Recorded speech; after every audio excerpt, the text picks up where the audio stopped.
Alright. How about that? How you guys doing?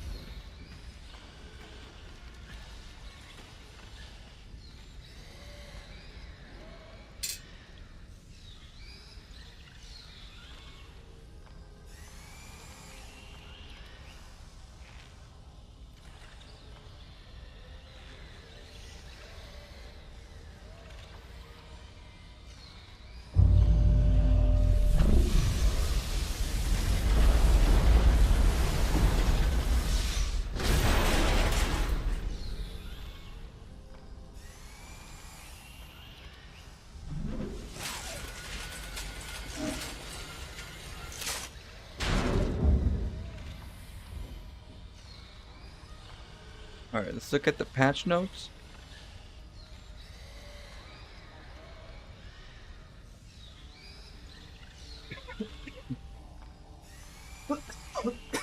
Excuse me. Are they here? Oh.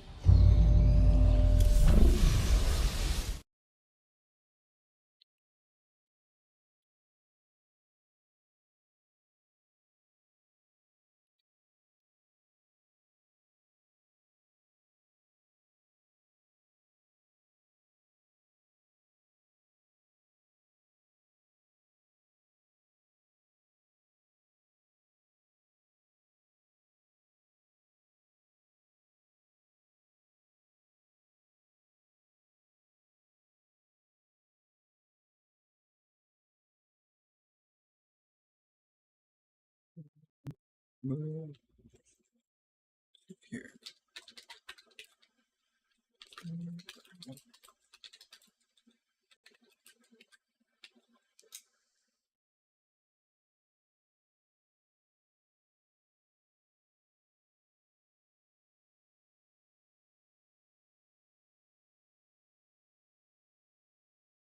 This is the latest.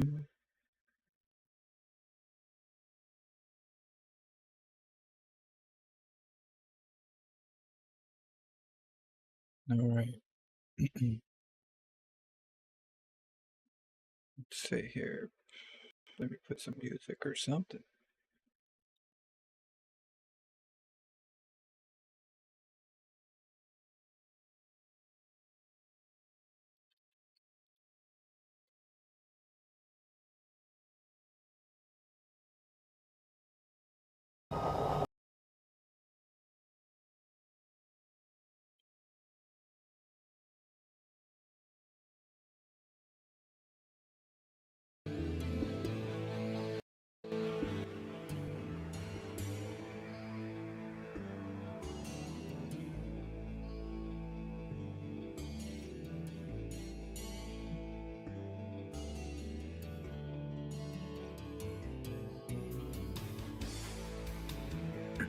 What up, OMG's Godzilla? I'm gonna check out these notes.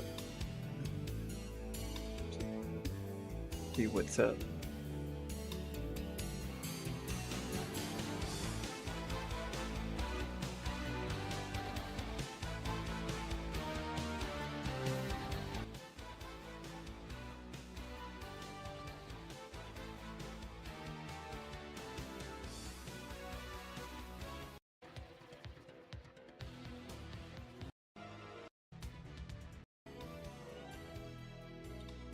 Put 2.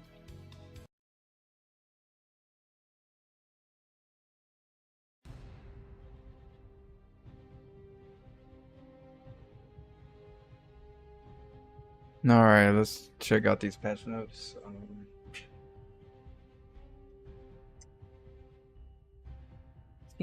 I've seen some of them, or at least I was told by some, but Balance Council greetings from the StarCraft 2 Community Balance Council after around 7 months.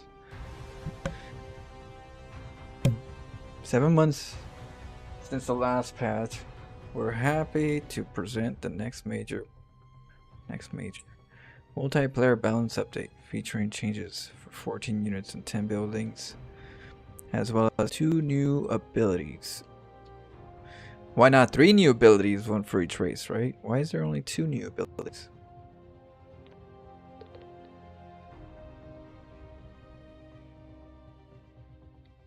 Two races, 3 new abilities. I think they messed up there. Maybe a typo?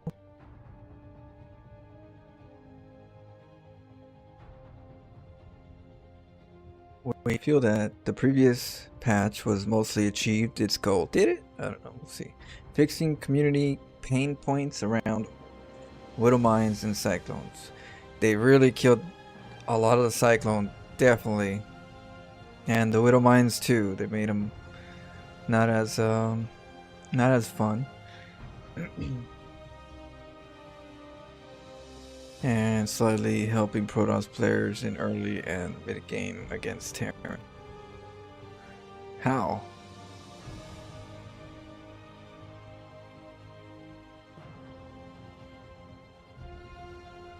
Oh, okay. By the Widow Mine and Cyclone, so they were trying to help the Protoss by the Cyclone Widow Mines. So now they killed the Cyclones to the point where Protoss can now punish the Terran players with Void Ray battery shields. It's weird. Let's see. That's like an endless battle of trying back and forth, you know? Because nobody's ever going to be satisfied with Cyclone's Mines. And you got Protoss, Void Ray battery shields. They always keep back and forth, but we'll see. Early and mid game against Terran. However, the current patch is a couple of more ambiguous goals outlined below. The first goal is to nerf defensive and camping playstyles for all races. Both related to early and late game on the higher level of play. Of course. Basically, a pro standard meta patch. We will target specific units, building, and abilities suited for camping to promote more active gameplay across all stages of the game.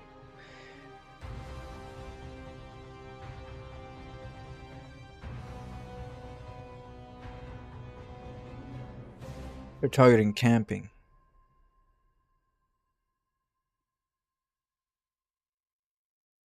I wonder what they mean by camping, you know?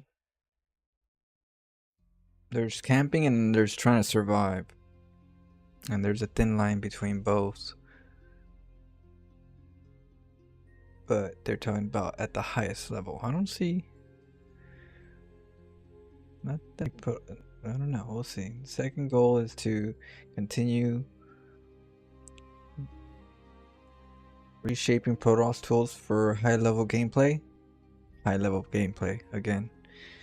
That's all they care about is high-level gameplay, which they're just gonna follow the meta. And the meta's just gonna get stronger and more fine-tuned instead of shaking things up or a real shake-up. The first goal is to nerf, let's see, second goal. The third goal,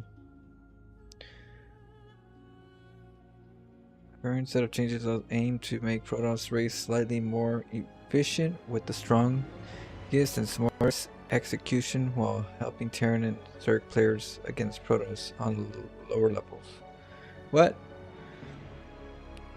Current set of changes aim to make Protoss race slightly more efficient with the strongest and smartest executions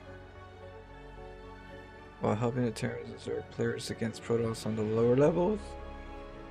What? I don't understand what they're trying to say right there.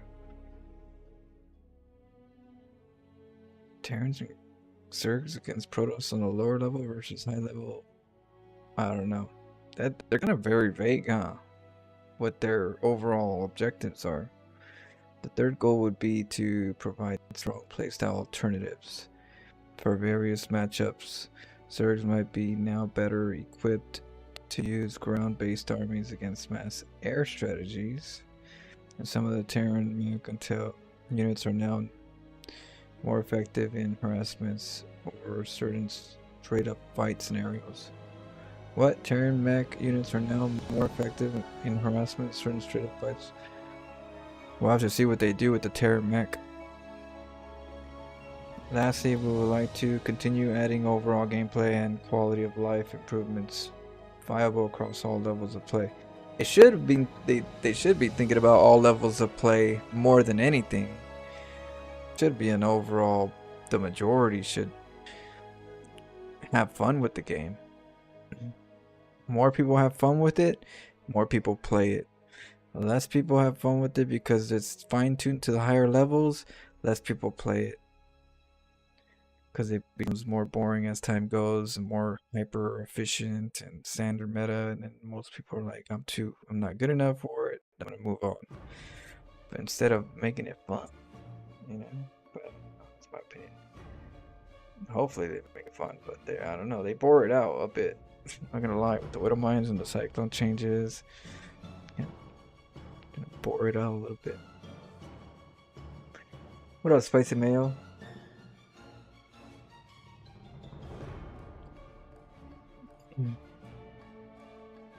Lastly, we would like to continue adding overall gameplay quality. We would like to thank everyone to providing your feedback for all previous community patches. What he's saying, what they're saying is, we would like to thank the small pro group, the selected pro players and some casters, in providing their feedback so they can, you know, and they actually were the voices for the lower level players. They didn't care what the lower level players cared about. What they cared about is what the higher people think the lower level players care about. And so that's what they're really saying. Talk to your parents and we know what's good for you now. This should be something you're gonna like. Okay. They didn't listen to us. Alright, shield battery. Okay, Protoss changes. Shield battery overcharge ability removed. That one's big. Shield battery overcharge ability removed. You know, it's a really good tool. I feel like it's a really good tool. The overcharge, I think it was a great help. But I do feel like Protosses in general, the standard meta, Protosses played so standard macro turtle that they got what they deserved. I'm sorry, but it's sad because the ones that are creative, it punishes us, you know, for creative players that didn't abuse battery overcharges to get 3-5 bases, cannon battery everything, and camp. You know, they kind of messed it up for the aggressive players. I used it for, you know, proxy nexuses, for attacking, or you know, just aggressive purposes. So that's gonna be a bummer for Protoss, is the shield battery overcharge. But at the same time, I would say it's for their own good, for being boring, and we're gonna have to figure out how to get out of this battery overcharge. Luckily, my playstyle is not really, you know, crossing my fingers for the overcharge to save me. But a lot of players are definitely gonna have to adapt with the overcharge not being their, you know, saving grace now. For a while, we used to do it without it. It was kind of hard. We had some Terran pushes. You know, Terran pushes are gonna be a little more aggressive. As a Terran player, you couldn't really do too much aggression. It kind of staled the game in TVP because Protosses would just go battery shield and get some third base and get charge lots, and then they try to, you know, break down the push. So Terrans didn't really have a good push in the early stage, which means they had to bore it out and kind of like late game it straight off the bat. So, you know, because of that, Protoss are gonna be able to, they're gonna have to defend against early pressure again versus Terran, which is good. It spices up the game a little more because Terrans could do more pushes, more harass, and Protosses are gonna have to just not take 20 bases. I'm exaggerating, but you know what I mean. They gotta actually play some StarCraft. Let's see. The new ability added Energy Overcharge. Energy Overcharge costs 50 energy and recharges 100 energy of the targeted allied unit or structure with a maximum range of 8. 50 energy recharges 100 energy of the target allied. Okay.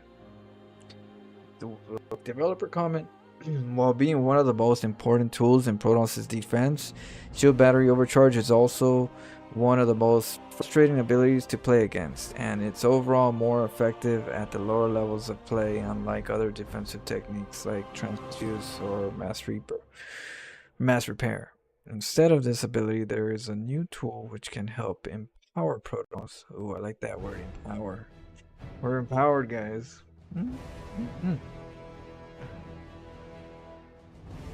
I was just holding the shield bat for my friend. What? Let's see, and it's overall more effective for lower players. Instead of this ability, there's a new tool which can help empower Protoss support units like Sentry, Oracle, or Higher Templar during defense. The ability can still be used to restore shield battery energy, but it is expected to perform much weaker in scenarios than shield battery overcharge. Right. Yeah. In a sense. Pretty much, if you're the better you are, the more effective this change is gonna be. This change is not gonna be very effective for lower level players because a lot of times they don't get, they don't use the cycles as quick as possible to take advantage of them. But we'll see how it goes. The energy overcharge, Templars, Oracle, Sentries. What else? That's it, right? So the one thing you guys could do, of course, is the Oracle. The Oracle is going to be able to get more stasis wards and more revelations. Although the revelations are already good, but the stasis wards definitely are going to be the one thing that is going to help get the third. You just have to be a little more craftier. The Sentry is going to help scout more.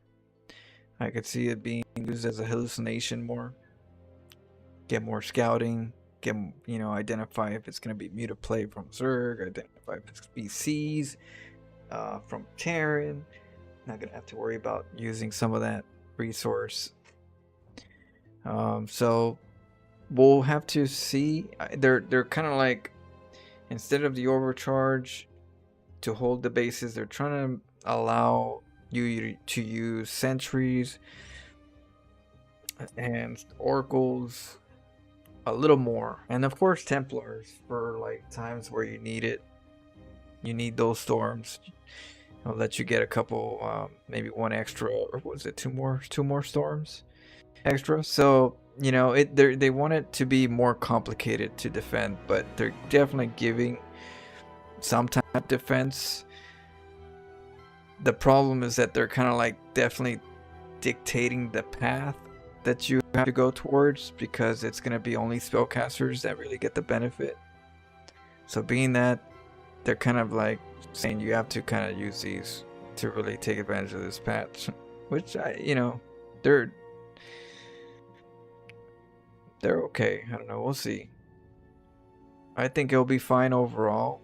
In this particular change, the shield battery overcharge, this new change, I think it'll be fine. But yeah, we'll have to test out the cycles. Look at this. I like how the Ravager doesn't break the I like how the example the force field doesn't get hit by the Ravager. Like it goes for the cannon. Oh yeah, pop it. Obviously the pop right there would have just let them go in, but let's not do that. Let's hit the cannon with the as an example. It's the worst example, even though I understand what they're trying to do, but it's not the best example. That's the Ravagers are right there. They're gonna break. They're gonna break that force field. Then what?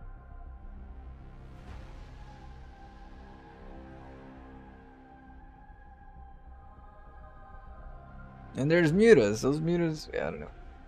Moving on.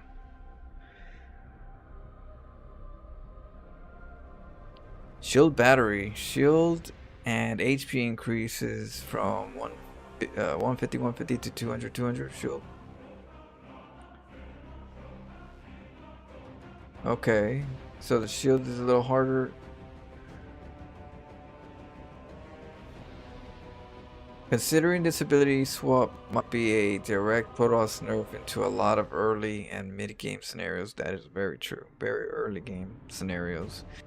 Shield batteries will now have an increased survivability to slightly compensate for that, and the PTR games will be closely monitored to see if any additional buffs are required in this area.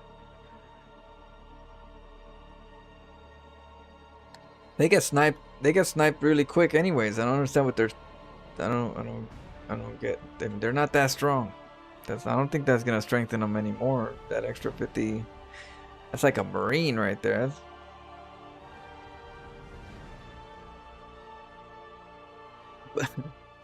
Yeah, they're putting a band-aid. They're putting a band-aid on there. Like, yeah, we know we really got you good with this one, so let's just make the batteries a little strong so you can make more of them and waste more resources because we messed up. Taking away your toy. Yeah, we'll see. We'll see how that goes. More batteries. We're gonna have to make more batteries. You will see more batteries. The only problem though is now Ghost can be better effective at knowing that there's not going to be an overcharge. So you can make sure you go over there and EMP the battery shields. EMP the battery shields. You know there's not going to be an overcharge. Not a worry in the world. So they said they're going to look at this closely. Let's see. Colossus shield and HP changed from 150 200 to 250. So they strengthened the armor. Oh no, the shield. What? They 150 200 to no, they weakened they weakened it, right? They weakened it. That's 100. And then the armor is 250. Is that what they're saying? Yeah. So they well, that's okay because EMPs are a big problem. Plus, well, I don't know. It's a Colossus, so I'm not sure how many hits are different from the shield versus the armor itself. I have to test that. Having more shields is no longer crucial for key Protoss units like Colossus instead of having key units like just Colossus. That's just one unit. Instead of having, they make it seem like there's a lot to it, but it's just like just one. It's like, because I don't see them naming any other unit right now, just Colossus. Having more HP will be helpful against EMP, right? The EMP problem. You'll get more armor. Plus upgrades. Protoss usually upgrade the armor more than they do shield. So this will definitely help in some way. And Protoss versus Terran matchup will also be more rewarding for armor upgrades investments. Right. Which is already a part of the game. A lot of Protosses, by the metas, you don't really get you don't get the shield upgrade right away. That's like last if you have to because of the possible EMP. And sometimes the shield is just a very good unless you're unless you got like Immortal, Archon, Colossus, Mothership. There are certain units, yeah, it benefits, but definitely not all of them. So shield's not always great. So, but then case for the Colossus, Colossus is, you know, got a pretty good shield anyway. But yeah, EMP is gonna be a problem. So that'll help keep it alive just a little bit longer. But they're pretty expensive, Colossus. They don't do that great, you know. Supply cost for the Tempest decreased 5 to 4, so maybe we can get a couple more Tempest. Damage point decreased from 0.11 to 0.8. 28% reduction. Wow. So they're making it a little bit less. Attack range versus air decreased. So the damage is decreased and the range is decreased. Wow. They don't like Tempest, huh? Let's see.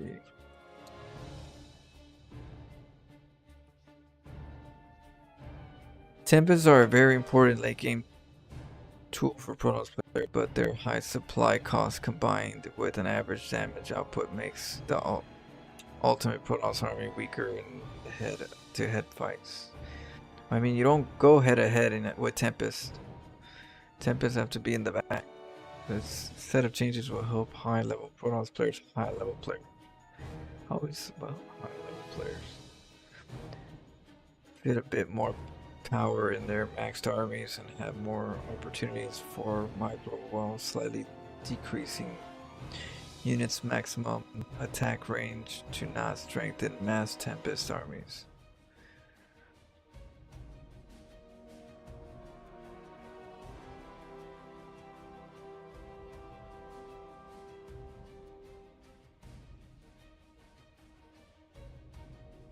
So I feel like, what up, Sirkin? I feel like this one right here has to do with Protoss versus Zerg. Protoss versus Zerg. There's a situation in the late game where Protoss has to get Tempest, like 7 Tempests or 8 Tempests, just to be able to one-shot Corruptors. If you can one-shot Corruptors, then you can kind of like back and forth slowly whittle down the Corruptors, because you're going to be dealing with Spores and Corruptors in the mid of the map, Vipers and stuff. So they're trying to, I don't know if they're trying to help overall, but there's definitely that situation where, but this is decreased on the range, so you have to get closer, which means the Vipers are going to get closer. And the Thors are going to get closer to the Tempest. I don't know what they want with the Tempest, but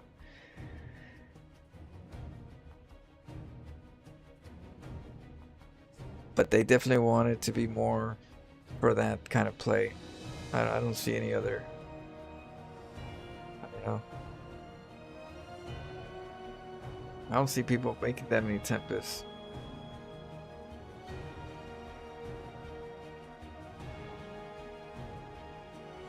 Immortal cost decreased from 275 to 250, so Immortals are cheaper a little bit.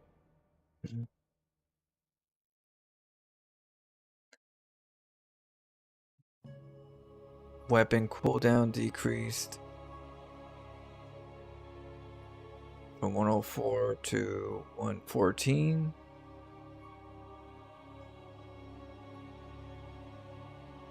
The damage output from Immortals seem to be too high. Are they? What? In the Protoss versus Zerg matchup across all levels of play. But Zerg is, I don't get it. Zerg has like the late game. How is, they get more bases, more minerals. How are they worried about Immortals? I mean, we need the Immortals for the lurkers. They're not great. They're okay. While Immortal mineral cost is slightly decreased to compensate for the DPS nerf, This set of changes should help Zerg survive against various Protoss mid-game and late-game attack. I don't see Protoss winning championships. I don't understand why Zerg is the problem is with Zerg. It should be flipped the other way. Protoss haven't won championships. Zerg's the ones winning most of the ones. Why is Protoss getting punished here? Question for the Sewer Mermaid. Cheaper hatcheries plus buff Zerg static D proxy equals proxy hatch spine rush back on the menu. Oh, it's already been on the menu. They just added some ingredients in there to make it taste better, you know? So faster hatchery is going to be good for frontal hatchery proxies. Definitely going to help. I have this new build opener versus Protoss where I make a hatchery and then they make a cannon to break it, but then I make spine crawlers in the back and I just keep them from taking a base. A little dirty. This will help it. This will definitely help. This definitely will help the Zerg hatch proxies.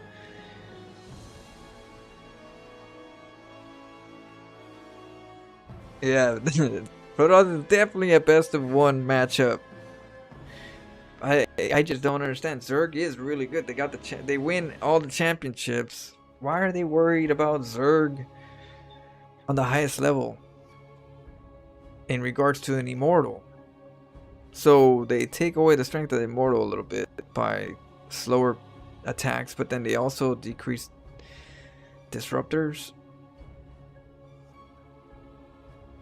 What do we even get? I feel bad for Protoss. They got neutered pretty bad so far. Purification Nova radius increased for 137.5 to 1.5. Purification Nova damage decreased 55 versus shield to 100 plus 100 shield. So that, yeah, they're gonna make it wider. They want to spread the love more than they do on a specific location. I mean, it's already hard to use a disruptor for many people, let alone to actually partially get your ball in the middle. Sometimes that's really easy to get the ball right in the middle. Usually it's like you barely clip them. So now that barely clip most of the time is going to be less impacting. Disruptors might be very difficult to play against on a lower level. Both levels. On lower level, both sides of the fence gets hurt by disruptors. At the lower level, the player dishing it is also the one getting it. Sometimes they pull the disruptor ball and land on their own units. So I don't know. Lower units, lower level shouldn't, nothing. They're doomed either way with disruptors, both sides. But on the highest level, their efficiency dropped down significantly after the previous changes. This set of changes is aimed to bring back some of Disruptor's old powers, which is what? Making avoiding any damage more challenging for the professional players, while at the same time making single Disruptor hits less punishing in the worst case scenario. With new damage output, Disruptors will no longer one-shot units like Marauders, Roaches, and Ravagers,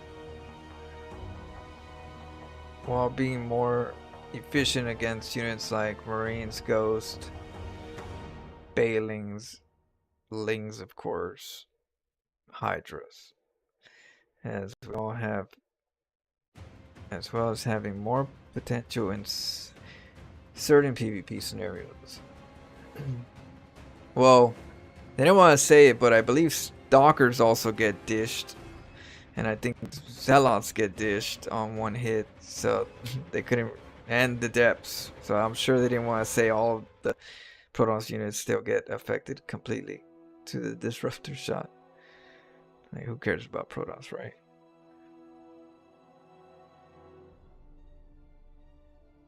When they say low level, it seems like they're Talking diamond and low masters, they seem to ignore everything below that. Yeah, well, yeah, just everybody below. It's not even, and it's not even that. I think it's the higher levels that say this is what they need. You know, this is what they're good, what's good for them. Like I don't even think we have a voice. The council speaks for us. We didn't even vote for the council. Maybe the StarCraft community should have voted for the council. So these guys should talk StarCraft for us, you know, have our own world StarCraft government. For the people!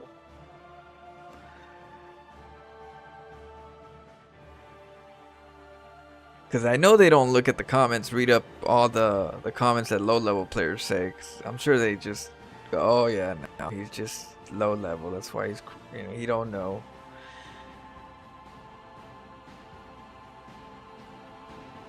A council group, right?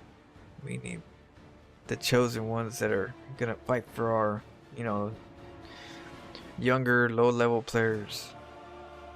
I'll fight for you.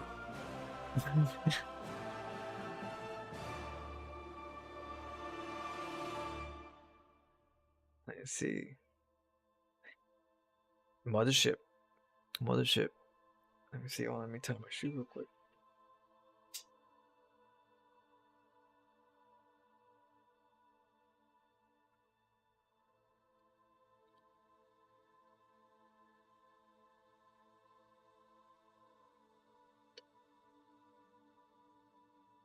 The mothership.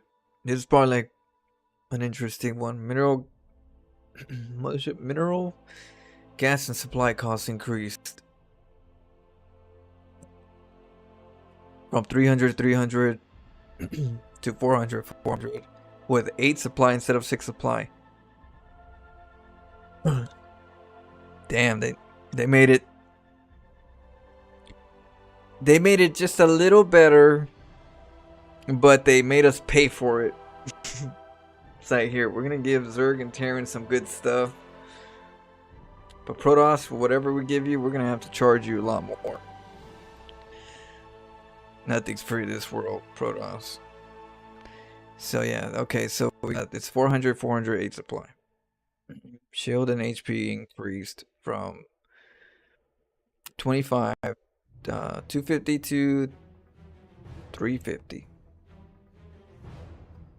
And then 250 to 350. So pretty much 100 supply. 100 HP more. So it's just a little beefier, which is still important because Mothership is good. Mothership is good, and I always tell people to get more motherships. This at least will help people get more motherships.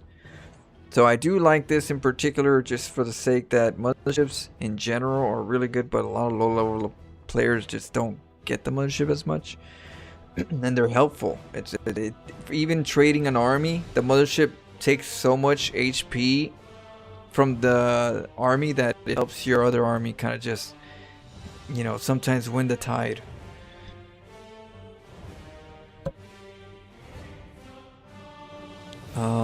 So that, you know, and then I guess it shoots.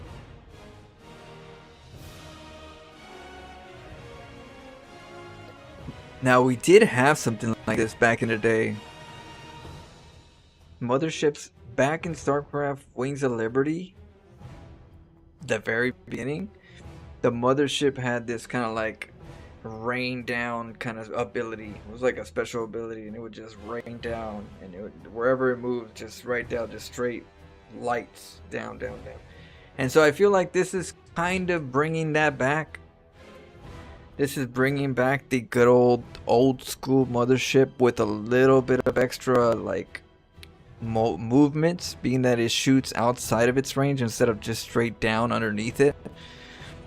So definitely an old ability brought back.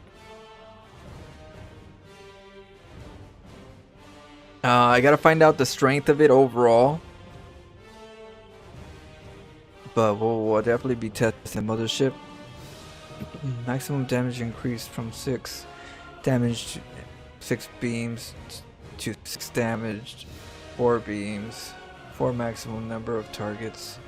So it could hit four at once.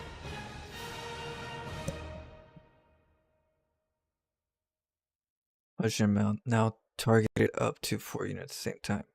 While we are happy for the previous set of changes, are you now? Which brought Mothership back to Protos's versus Terran late game and improved its efficiency in other matchups. Huh?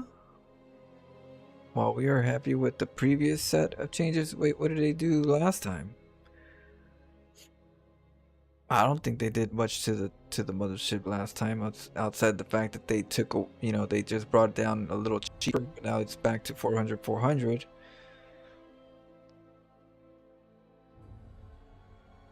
Let's see. We also appreciate the community's feedback, the council, about this unit. Was it losing an important part of its identity? I mean, they did take away our constant cloak. I don't know. I'm sure they're happy about that. That they took our infinite cloak ability. And then they dropped down the price, I think. And then now they're bringing back the price, but they're keeping the cloak ability the same as they changed it. So like, we kind of got screwed in the long haul with the mothership. Let's see. But I do like this little ability at least. At least we got this little ability, the 4 hits at a time. We could definitely use that more. Maybe it'll get lower level players to use it more. Either way, it's still a good unit. I only use it mostly for the recalls. Good for the cloak temporarily, but overall for mobility. So with this right here, it'll definitely help lower level players have fun games, more diverse. You'll have more opportunities to do some crazy stuff with the mothership. So I do like this right here in general. But that's so far all that's interesting at the moment for Protoss. Until Viper comes and snatches it, right? Yep. And then it's done. 400, 400. There it goes. You just opened up 8 supply. Yeah. So yeah, I know. But we'll see what happens. Motherships are gonna have to be used as multi-attacks. Just go in there and just do some side attacks and then recall back home. That's what I'm going to use it for. Just going to be annoying with them. Just going to run by, do worker run bys, and then take off with them.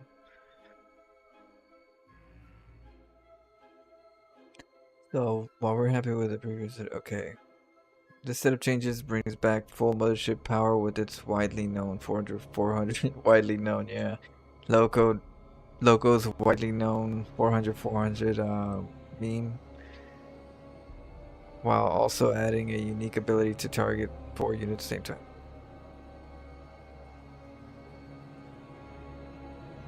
Mothership is definitely yoink and snap, but a bit more tanky, but delay attack on the protected armies, I suppose. Yeah, it's a delay attack. That's what I always tell people. Just get it because it's a good delay attack that allows to sponge enough damage so that your DPS from your army starts whittling down your opponent's army. Gives you just a little bit more time because they're going to be focusing on the mothership. So until then, you take advantage of it. The Terran changes, the bunker, missile turret, sensor tower, salvage ability added for missile turrets and sensor towers. That's crazy, huh? Well, the sensor towers is going to help people make sensor towers more.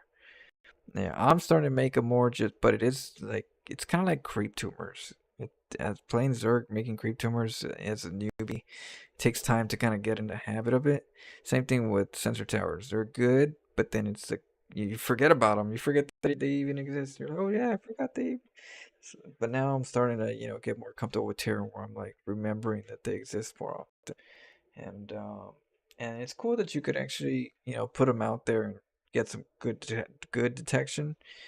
But being able to cancel it is really good. You want to know why? Because what you could do is you could send out sensor towers, make them in some certain parts of the map, and if you even see them coming for the census tower, you can cancel and resalvage if you do it in time, right? If you do it in time, just salvage it, but you get that intel. I could see versus like Terran versus Terran or something, maybe on the sides. Just put one on each, and then just cancel it later, salvage it if you find that they're coming towards it. At least you get the intel for a bit. It's a huge intel. So I definitely see more outside abilities of detection, more Terran detection, um, you know, methods. Is that an idea? Use the mothership for a recall cloak and to soak up. That's my strategy. It could be others too, but that's what I do. I use the mothership because it has so much HP in a sense where it gives your army enough time to pounce on your opponent. So by the time the mothership dies, you should be more ahead in if you play your cards right. You got Storm, you got Disruptors, whatever, they're over there trying to take out. Plus you got the slow thing. You could use the slow mode on the unit on the army. But yeah, because it's cloak and you get units cloaked and you can't see all of them and it's taking out the mothership, yeah, you lose a lot. You could definitely you know, get ahead of the composition, get the supply. That's why, yeah, it's just good to have the mothership. Let's see.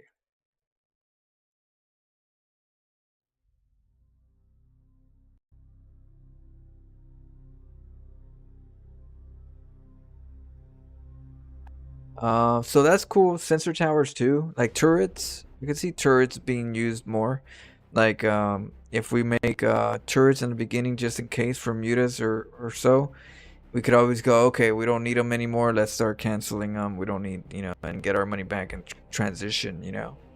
Or if you see a bunch of mutas, it's not gonna be so bad. Just make it a bunch of turrets because then you can once the coast is clear, now we can just salvage them and start using that resource for an army. So definitely, I like the I like the idea. That it could definitely be more strategic. They're giving us more strategic options in being able to salvage our buildings and intel. Because, like I said, sensor towers, that's intel. Turrets could be there too for air. Just have random turrets, and at certain points, you could salvage them. If you need to. So we'll see how that goes.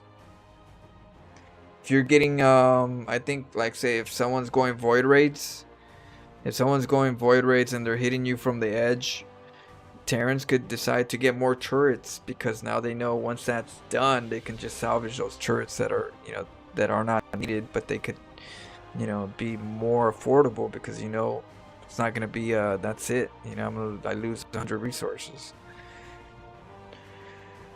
So I do like that. It's pretty cool for Terran. For Terran, you know. Planetary Fortress armor decreased from 3 to 2.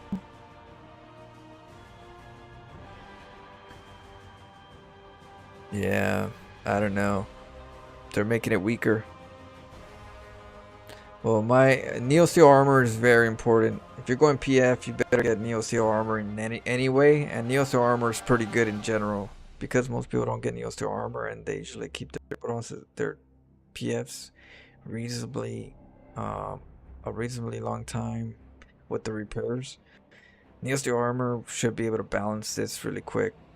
It shouldn't be too bad. Uh, so this one, I don't really think it's that big of a problem. Just make sure you don't forget Neo Steel armor.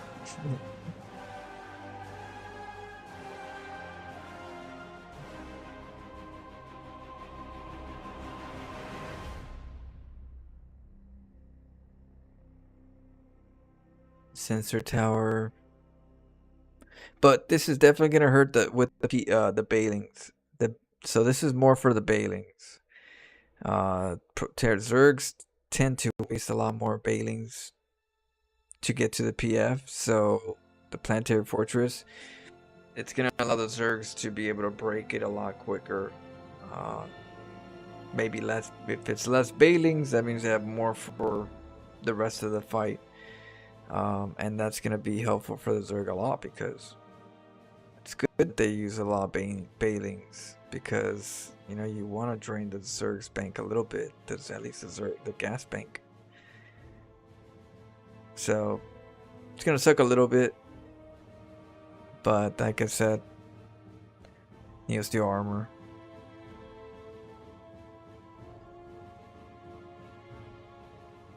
And then we got Sensor Tower.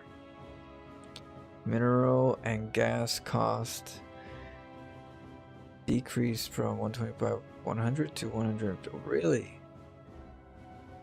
Definitely get the Sensor Towers.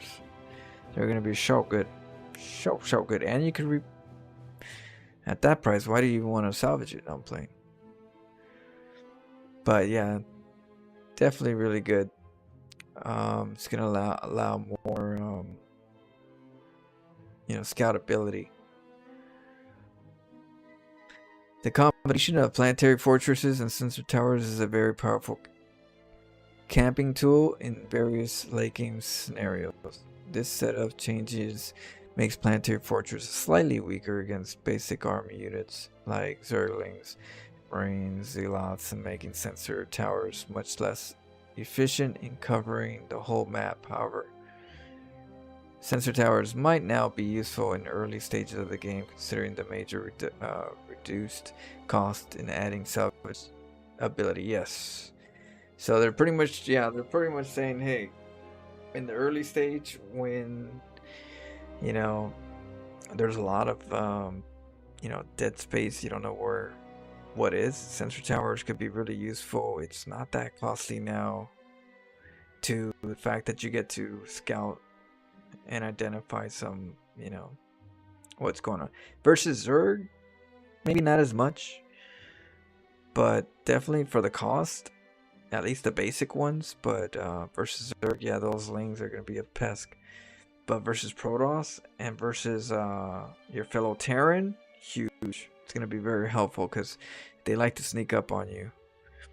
They like to siege up, or so that's going to be very helpful. Versus Zerg, versus Zerg is going to be good versus Mutas, if you get it quicker.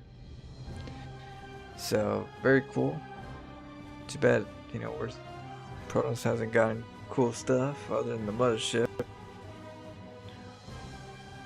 Half the gas, yeah. Orbital command? What? Extra supplies cooled. Oh yeah, I heard about this. Increase the HP of supply depots to 500 immediately repairing it. Look at that.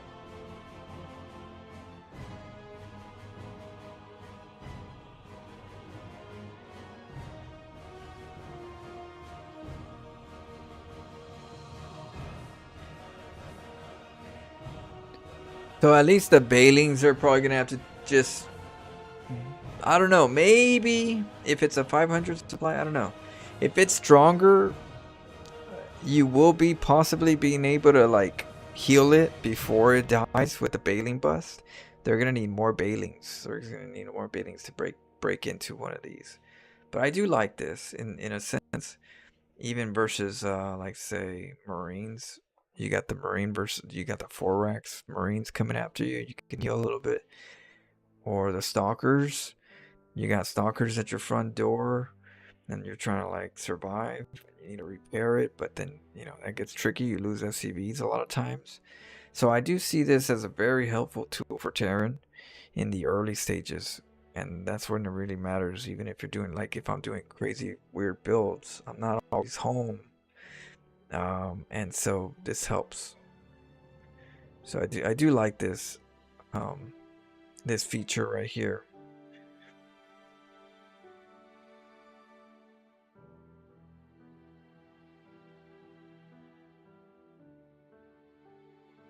I mean, technically, you can create stronger walls at your natural, right? Your natural can have stronger walls. Build your supply depot walls, and then build the, put those bad boys in there. So definitely more of a tactical supply depot.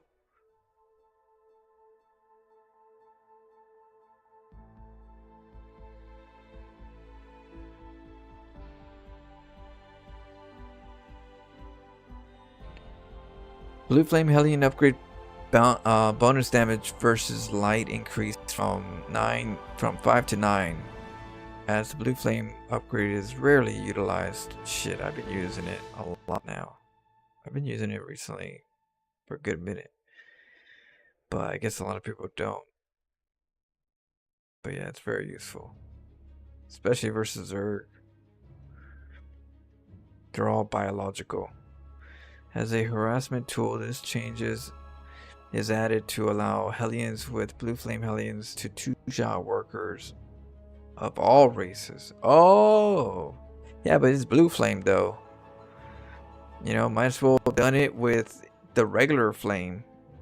Why do we gotta have Blue Flame for it to be two-shot all races? They're talking about Terran. Terran has an extra shot probably because of that 0.5, that 5 extra hit point. This might also help understand mech playstyle in all matchups and promote generally more active early and mind game from Terran players. So they want to promote mech, but then they want to weaken the PF. Okay. The PF is part of the mech because we don't got orbitals. We don't have mules. You know, we don't have call downs, supply call downs. So technically the PF strength is the important part because it's supposed to, you know what I mean? It's like, I'm not making any mules with this. We ain't call down supply with this. It's not walking. It's just sitting there, you know? I don't understand how they're going to try to promote it, but then they're weakening the PF. I don't know. But make more PFs. More PFs. That's all they're saying. What they're saying here is just make more PFs. You only had one, make two. That's what I do. I make a PF a lot of times at my natural. I have 2 PFs in my natural. You know, they always try to come in, you know, deep, and so that kind of helps. So, just more PFs. But I do like the Blue Flame. We'll see how it goes with the Blue Flame. Extra hit points, that's going to be very helpful. We're going to be able to do a lot more early harasses versus Zerg and versus Protoss. But definitely versus Zerg, we're going to be able to see how that's going to, you know, impact the early game. Because Zerg macros early, and there's not too many ways to punish them. But this might be one way to kind of help punish him, like Hellions site, like 3 factory, you know, reactor Hellion plays into Hellbats. Hey Soraya, we're on the Terran side, the Hellions. I don't like the PF nerf either. Especially if they're saying that they're trying to promote the mech. If they're trying to promote mech, why touch the PF? You know what I mean? But if you are going to do it, don't say that you're trying to promote mech. That's a big backbone of mech. But like I said, get the Neosteel armor. Because if you don't, at least that'll help you feel normal still. It's okay, Soraya, how are you doing? Hope your day's going well. Yeah, we're kind of going over this patch. Things are also going to be crazy for PF now. Yeah, but Neosteel armor will help you. Trust me, we're going to just test it out. But you kind of want to have Neosteel armor plus Blue Flame Hellions are good against Zerg, so technically you should have some Hellions in your mix. But I could see Hellions being that Hellions are a big backbone to mech. So this should help a bit. We'll see, but it should help.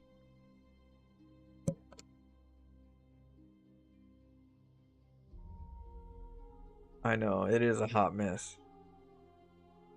It is a hot mess. Liberators. Let's see, wait. As the blue flame upgrade is rarely utilized harassment tool, this changes is added to allow Hellions with blue flame to two-shot. Okay. And promote generally more active early and mid game from the Terran players. Yeah, and that is gonna do that a little bit more.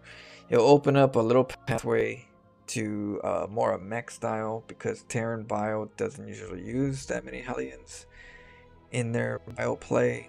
It's usually tanks, Widow Mines.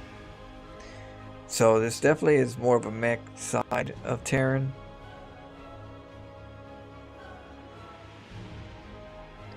Advanced ballistics liberators change from providing 2 range to defender mode to increase the radius in defender mode from 5 to 6.25, 56 area increase.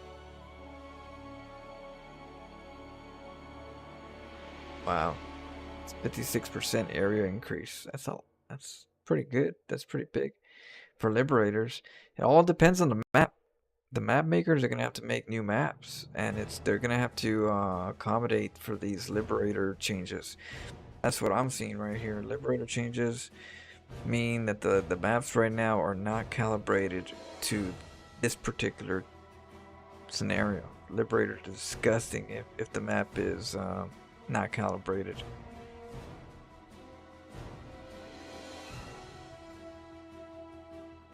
Aren't Hellion fire bats the hard counter to Marines? They can be, if you use them right. They can be a good help support to just kind of like splash, as well as Hydras. Hydras too. If you get Hydras together, you can get some good spread. So yeah, that's why it's good. I think when it comes to Hellions, you could do good against the bio. They'll roast them. Barbecue. Yeah. So there's gonna be a 56 increase. Smart servos upgrade is now also affecting liberators with smart servos. Liberators siege time is decreased from 2.89 to 212, 26% reduction, and unsiege time is decreased from 1.46 to 1.13. That's pretty huge. It's not that much, but it's enough to like be super annoying versus Zerg. You go over there to siege, unsiege, all of a sudden you have to move your army, then you siege again, unsiege. So there's definitely there's gonna be a lot more liberator harass. So if you're playing against a Terran, make sure you expect a liberator more often at your back door.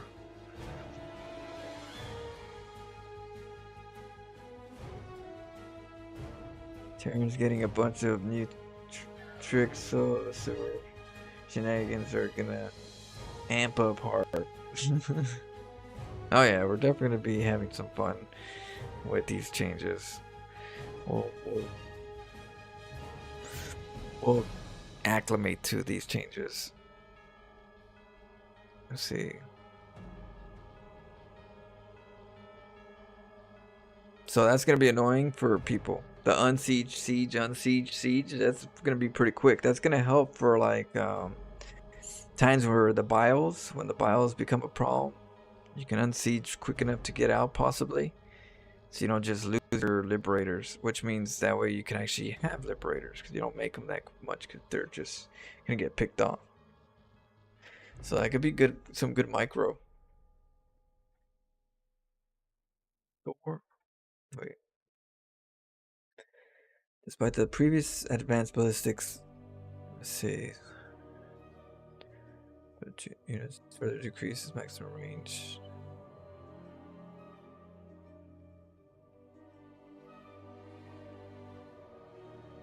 Oh yeah, they're what?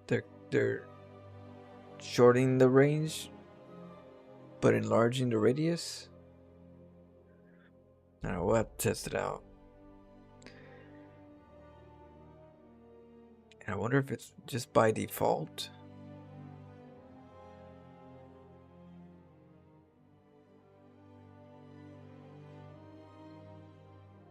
The doors.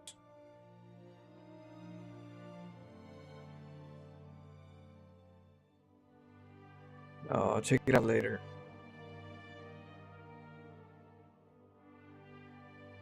So doors, explosive payload, splash mode. Damage is increased from 6 plus versus light to 8. 4 versus light. They reduced it? What? They increased it? Oh, from 6 to 8?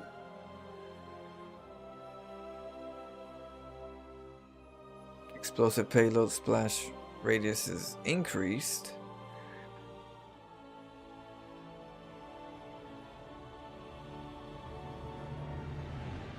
Explosive payload attack range is decreased from 10 to 7. What? So it's not as the range isn't as good. Doors explosive payload mode, while being default for the unit, is rarely utilized outside of a TBZ and is overall much weaker than its high impact. Yeah, high impact is really good. I use the splash once in a while. Whenever I get splashes, because you know there's gonna be a huge clump of something. Void raids, mutas, but it's gonna be a clump. Or interceptors, right? And you go for the interceptors with the splash. But outside of that, you know, man, they're weak. They're not that strong. They activate against the air. So if a Zerg has corruptors and the armies at the bottom, the Terrans, the doors focus on the corruptors first. Priority. It's corruptors. And so it just kind of like added the DPS for the doors isn't that great. So that's time where you wish you can like focus fire every unit on the ground, because they're always going to be hitting the air. It's a terrible situation. I wish that the doors had, you know, more of a ground focus before air, because overlords, overseers, corruptors tend to really sponge some of that that DPS that the doors are supposed to do on the ground. So they're gonna try to make it a little stronger for the spread, just so that they could use it more, which is gonna help. That's what they're trying to show right here, that it's gonna be able to spread a little bit more, and there's gonna be a little bit more splash to it.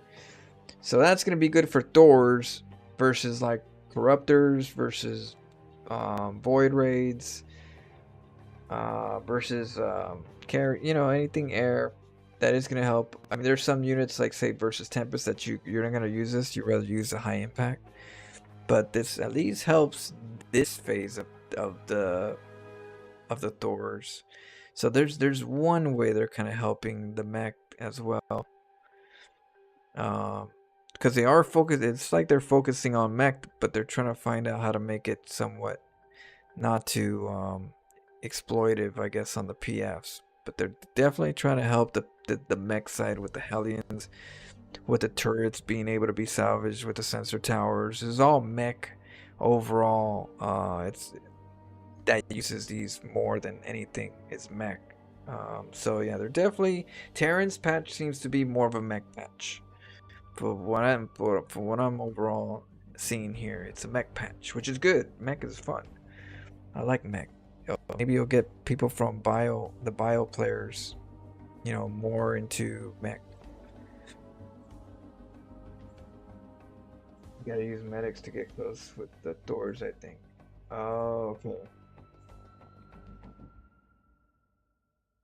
Or maybe they should add choosing focus fire to ground. I wish they could, because I really don't like that the doors have a priority to air versus ground. Because man, you're getting deep. There's more DPS on the ground than there is air, so you're not really getting much done.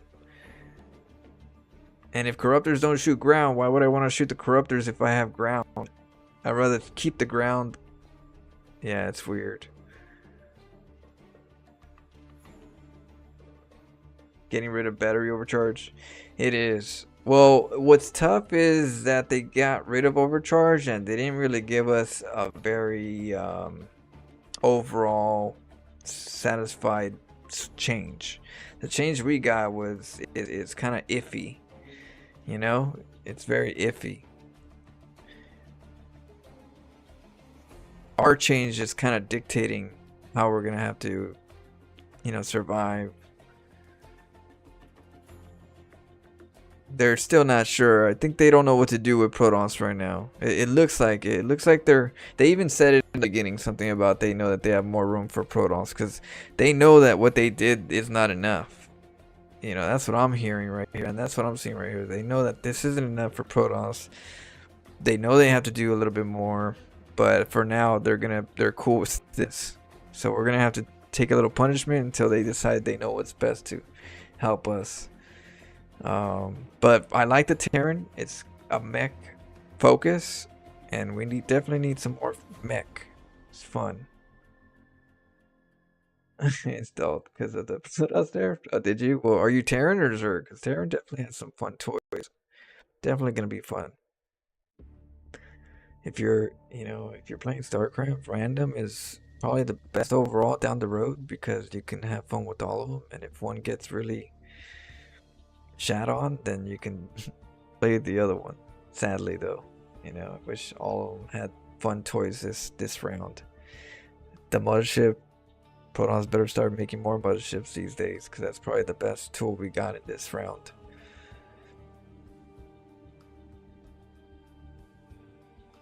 Sadly, Terran biased. Well, Terran's a very fun race, but Protons haven't won any tournaments we're like at the bottom of the barrel when it comes to tournaments, so I don't know why Protons isn't ever gonna get a shot. We're never gonna get our chance, our moment. I mean, it's supposed to be Legacy of the Void, right? Legacy of the Void's supposed to be the Protons expansion, and it was more of a Zerg expansion. They got the Ravagers, they got this and that, but we got dicked on our own expansion. They got Wings of Liberty for Terran, Heart of the Swarm for Zerg, and then Protons. Yeah, well, we forgot. Salvaging turrets and sensor towers is crazy though. It's more of a mech. That's what Anonymous is, more of a mech play. If you think mech, then you could understand how the turrets are gonna play out, and it's really good because then you can get a little more strategic. But definitely it's mech focus. Turrets are gonna be good if you're gonna get Hellions. If you're gonna go full on early Hellion play and you're gonna get a lot more turrets, you can cancel all the turrets after you're done Hellions and switching to something else. Cancel the turrets, use that money, and then bam. For the meantime, use the Hellions and turrets for defense if you're dealing with like mutas. Say mutas against like lings and roaches.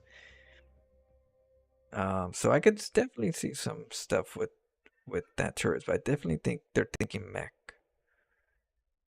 Don't get me wrong, I've been having fun playing Terran and Protoss lately, but I'm still circuit hard. I just think Protoss are being punished and Zergs are getting weird add-ons, as you'll see. Oh, yeah, I'm noticing that, well, Zerg's always also winning tournaments all the time. Protoss, it's hard for Protoss win tournaments the way we have to play, the way our meta is,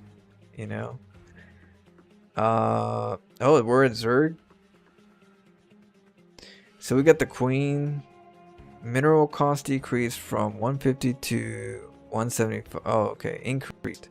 So the Queens are a little more expensive, but that's not even that much. 150 to 175. That they sound like they make it sound like that's like I don't know. I don't think that's much at all. That's not. What's that gonna help? That's gonna slow down the Queen. I don't even know if that's even gonna slow that Queen down from anything. They make Queens anyways. 25 is not that much. Of it because they get bases like crazy anyways. They always have a lot of resources. I don't know if that's gonna make a difference. Hatchery mineral cost decreased from 300 to 275. I guess they're trying to balance the fact that the hatchery is a little cheaper and the Queen's just a little more expensive, but I still don't. Well, this is gonna help hatcheries, like proxy hatcheries, a little bit. It'll help. It'll help a little bit. You know, we'll get the hatchery a little bit quicker. Maybe we can block a little bit better. Maybe we can take the natural first quicker, and then proxy the hatch at the third on their side somewhere. So definitely, definitely gonna help some cheese. Just a little faster. So that's good. I know there should be caused gas. That's because, yeah, I know they should. They get gas by that time, right? I watched Pig and Winter. Many say losing queens is gonna hurt, but maybe making more hatcheries easily will compensate with being able to get more production sooner. Losing queens is gonna hurt? That queen? Wait, they didn't lose queens. It's just a decrease in 25 minerals, isn't it? So 25 minerals is not a lot. You're losing one drone. For 2 queens, you're losing 1 drone per se. That's not a lot. They go to like 75 workers like as soon as possible. They're not gonna miss 1 drone. Queens are strong as hell though already. It should be the queen's strength should be reduced, not the cost. It should be the attack. But they don't want to mess with the attack. They like the attack. Cabal likes the attack, so they're saying, oh, reduce the queens. But I don't know. They don't want to mess with the queen attack, or the range, or the strength. I guess they feel like they already did enough with the can't transfuse off creep. So they're like, no, we don't want to mess with that already. We already touched it. So what else can we do with the queen? So they're going to make it a little bit more expensive. Because yeah. I guess that's the only thing, right? Because they don't want to touch it anymore. They already touched it.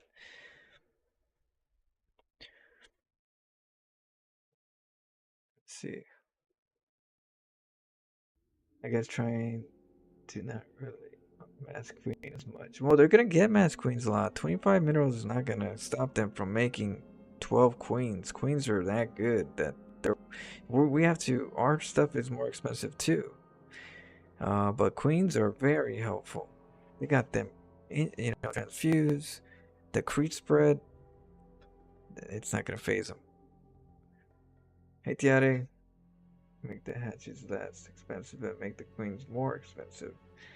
Yeah, I think queens are a bit strong against air for void raids. Void raids can't do very much to nothing against the queens because they come out so quick. They come out in droves. By the time you get 2 void raids over there, they already got like 6 queens. And they're all pissed off, ready to go attack you. And they got 3 bases and stuff. I don't know, it's kind of... We'll see. I like Terran. Terran so far is looking good. The hatchery part looks good for a little bit on the proxy. Maybe we could do some proxies a little bit better, a little quicker. Spine crawler build time decrease from 36 seconds to 32. That is good though. The spines sometimes take a while. You're like, damn, I'm surprised the spine's still not up yet. So that's gonna help a lot.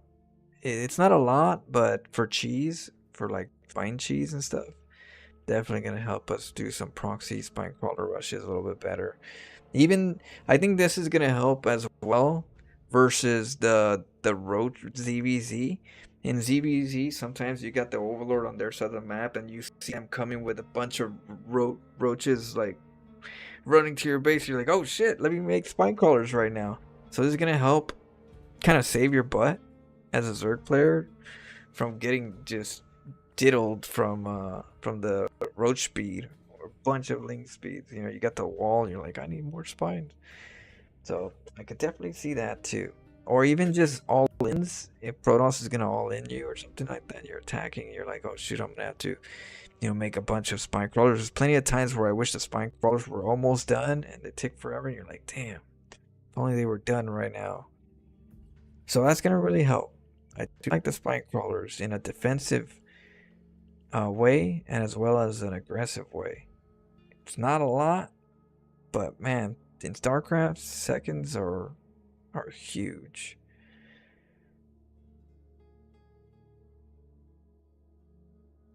They do take a hell of a long time. I love how they said one of the goals was to discourage camping, and then they make buffs to Terran and will encourage more camping. I know, right? They got the Liberators. That's gonna encourage more. To Liberators are hard to kill already, and they're gonna just be able to, just seal the deal. Just know what's coming in. I got libs. I don't know how that's not camping. The tanks are sieging quicker. That's gonna be good for camping, you know. You can get to another place real quick and camp. Like okay, so for Terran, the tank siege is probably gonna be good because you can siege quicker, right? If you could siege quicker, you can get up and go somewhere else and siege quick, and that's gonna allow you to camp against a Zerg, even a Terran if they're trying to like get to you one side or another. And then the sensor tower is gonna let you know where they're at, so you'll be able to camp better. You'll be able to unsiege real quick, get and siege real quick, unsiege quick, siege quick. So it's definitely promoting camping. I'm seeing the Spinecrawler is a sense of camping as well, that they're building it quicker. They need to camp, but at the same time, I do think it's useful. Them spine crawlers take forever to build. I don't know how that's gonna work with the cannons, because I think the spine crawler is gonna be possibly for the cannons. Whenever you're cannon rushing, the cannon is way faster than the spine crawler. And so now with this change, I wonder if they're at the same time. So you're going to have to calibrate your timings with the cannons to spine crawler timing whenever you're cannon rushing or stuff like that.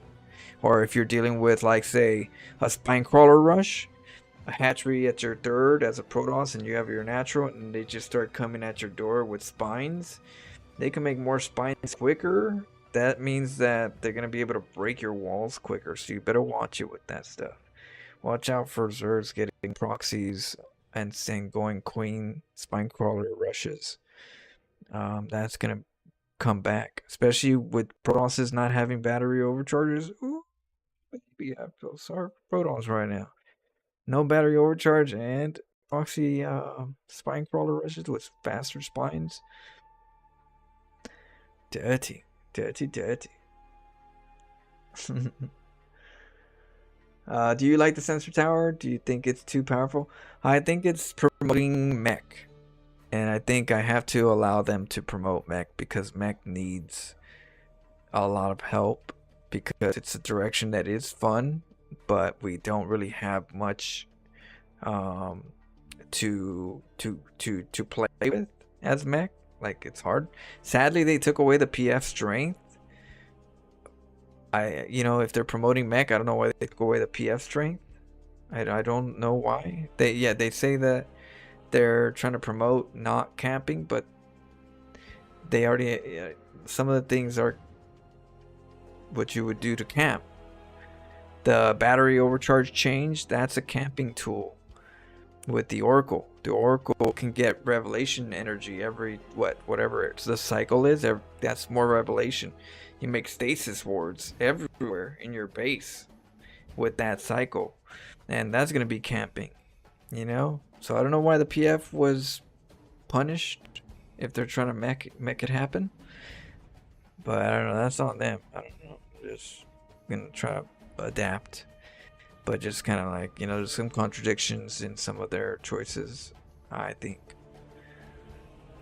ghosts are insane. They never get nerfed. Only buffs. They're so strong. Ghosts are pretty strong. I just think that, Vipers are really strong too. Ghosts are strong. Vipers are strong. The problem is Templars are not as strong. They need more range, I think. Templars had more range because Protosses don't have the best. They keep getting killed by lurkers and stuff. So they need to, I don't know, extend their range a little bit so that they can't just get too close. They go in water balloons, but that's still not enough. Those water balloons are not long enough range. They still get close. I think they should have done something with the Templars. If they decreased the damage of the disruptors. I think they should have done that. Instead, they said, "Oh, let's give them something with the Tempest and the Colossus, so that they can accommodate the disruptors." So what they want to do is they want the Colossus to get that extra DPS that the disruptors don't finish off.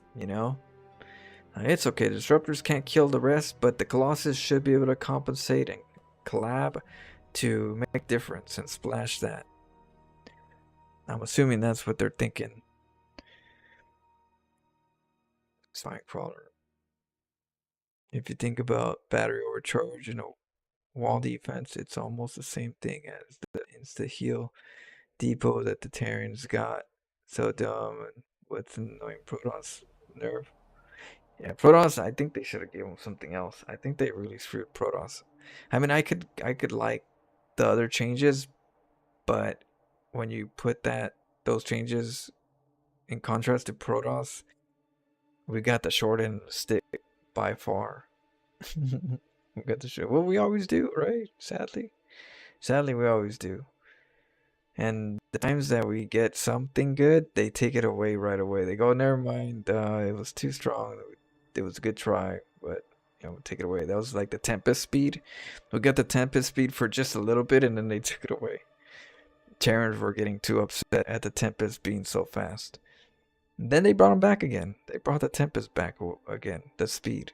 And nobody said anything because we're worried about the Widowmine changes and certain other changes. The Cyclone changes, so they didn't say anything about the Tempest speed coming back anymore. But thank goodness, at least we have a faster Tempest. We'll see how the changes work with the decrease. Spinecrawler, yeah, decrease from 36 to 32, damage increase, and they're stronger to 30. Oh, okay, so they're a little stronger too. That's gonna help for like some early aggression cheats, even for defense. Like even defense is gonna help a bit more, But then that's also helping the defense, so camping, there's more of a camping stuff. I don't know. They don't know what they're talking about when it comes to. They don't want campers, but then everything that they're promoting is a camper ability. I don't know. Let's see. Spine crawlers and then spore damage increased from 15 to 20. So they hit harder. The spores hit harder. HP decreased from 400 to 300. I mean, that's not that bad. They got queens. I don't understand this right here. Spore crawlers are stronger and they're still strong because queens can transfuse them. And so if they can transfuse them, then really that number is ambiguous. Like, what's that number really when you got queens right there backing them up for healing them up, right? I don't know. That seems like it's going to be focused for, the Oracle play. The Oracles come in and just, nibble too much with the double Oracle. So assuming the double Oracles, it's going to help maybe pick off one or two a lot better. When the Oracles come in on a PZ and just nim. Maybe with the Medivacs a little bit, maybe the Liberators, they'll be able to hit the Liberators and kill them faster. Because the Liberators are definitely a big thing in TVZ in the beginning. They'll come into a Liberator zone. You're going to need your Spore there. Takes a little bit long to kill it. But then the Liberator has a faster, switch. So they could easily relocate, unsiege. I think they need to add on like one more unit for every race, even two. That's numerator. That's what I'm saying. I said maybe they can give us all one of the StarCraft 1 units. They can each give us either one of the StarCraft 1 units or abilities. Like give our Archons the ability to overmind. Give Zerg the ability to get scourges or to use some type of ability. I don't know. And then Terrans could get those Vulture Mines, I don't know, or just one unit of each. So I don't mind getting the Arbiter back. If I got the Arbiter, I'll be happy.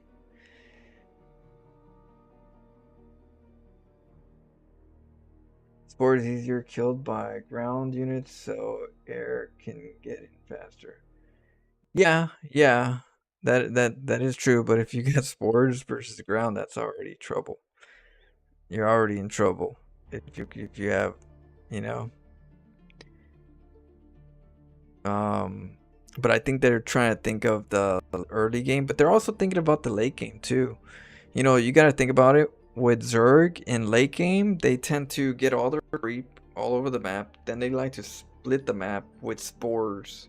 They'll spore up the middle of the map with just a bunch of spores. They'll get their broodlords. They'll come at you with the broodlords, and then you're over there like with the mothership and your Templars and your Tempest, trying to like battle it against them. And you don't have an overcharge anymore, so that's gonna be a problem. But those spores will definitely get tickled by the Tempest better, for one. But at the same time, yeah, I think that's what it's for too. Zergs do use spores a lot in the camping. That's camping right there. So they want them stronger, but they want them to be also affected, by the other race, because that is a camping tool that Zerg loves to use in the late game. It's the spore walls. I've heard so much criticism of this patch, but in my opinion, it looks great on paper. I did see Puppetry Turtle hard with PTS is through it very well. Not what they intended. I don't think that's what I'm thinking. I don't think it's what they're saying is not what they're showing and changing. It doesn't. Everything I'm seeing here is still really good at camping. The Protoss, there is a more creative way with the Oracle. If you get the Oracle and make a bunch of stasis forts everywhere, that is a good way to kind of help you camp. But without that battery shield, like I said, you got to watch out for Terran's push. They're going to push harder now. Zergs are going to push harder now. So we're gonna see what Protoss are gonna have to do to to get them MMR points, because man, it's gonna be tougher. They're gonna have to get more aggressive, more fancy with the mothership and the Tempest, and most people don't get too many Tempest or motherships.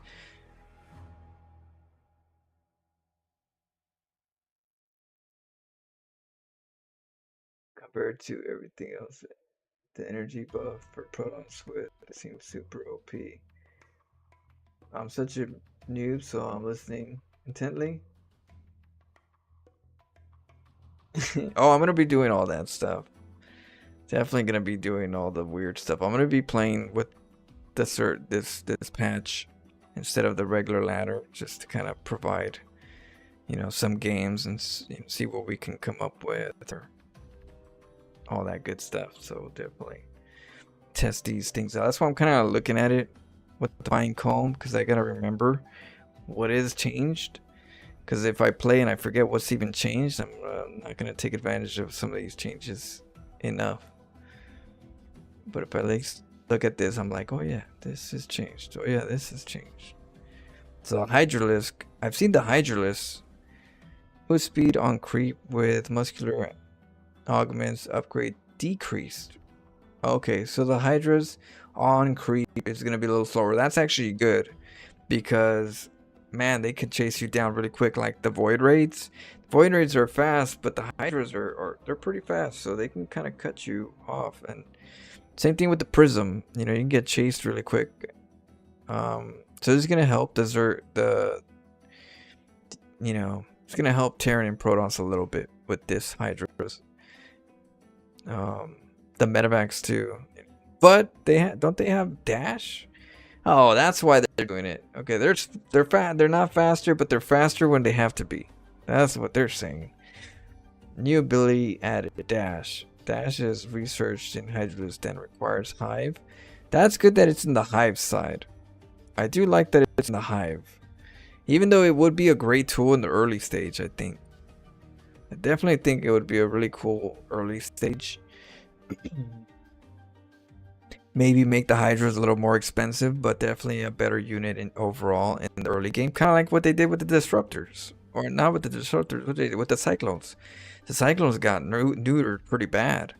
Um, they should neuter the Hydras, but then give them that dash and let it be at the layer tech. Make it in layer tech. That way, most lower level players ain't gonna get to Hive. Who's gonna get to Hive at a lower level player? They ain't gonna get to Hive. They're not gonna be able to enjoy the Hydra dash as much. I think that'd be fun. That just yeah, but yeah, that's gonna mess up the whole pros. Yeah, but you know, it's about the pros. But it's definitely an interesting unit ability. Is the dash. It's gonna help a lot of scenarios for Zerg. Um, just get it all up in there. If you want to get it right up in the PF rush, just get right to the PF. Just dash right in there. Get close up, you know. Or you can get away, you know. I think the disruptor, you could definitely dodge a disruptor with the dash a little bit better. You could definitely get out of the range of the storm, because sometimes storms are all up on your business and you can't get out. They're not fast. The hydras aren't that fast to get out of like storms. So this could be like a good way to like dodge some storm. Um, but there's definitely some really good use for this dash. I could definitely see some fun, you know, micro scenarios where the dash is really, you know, used. Ghost has been nerfed a while ago regarding upgrades on their energy. Yeah, their blast, right, is smaller. Yeah, it's a scale for skill.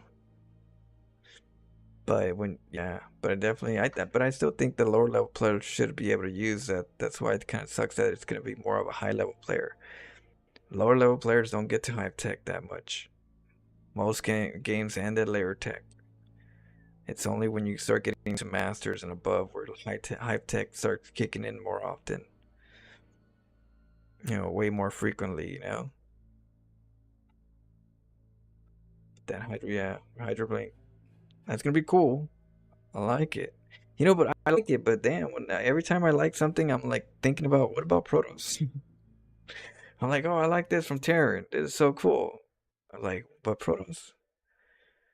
Trying to think what you know. Okay, despite every strong, what?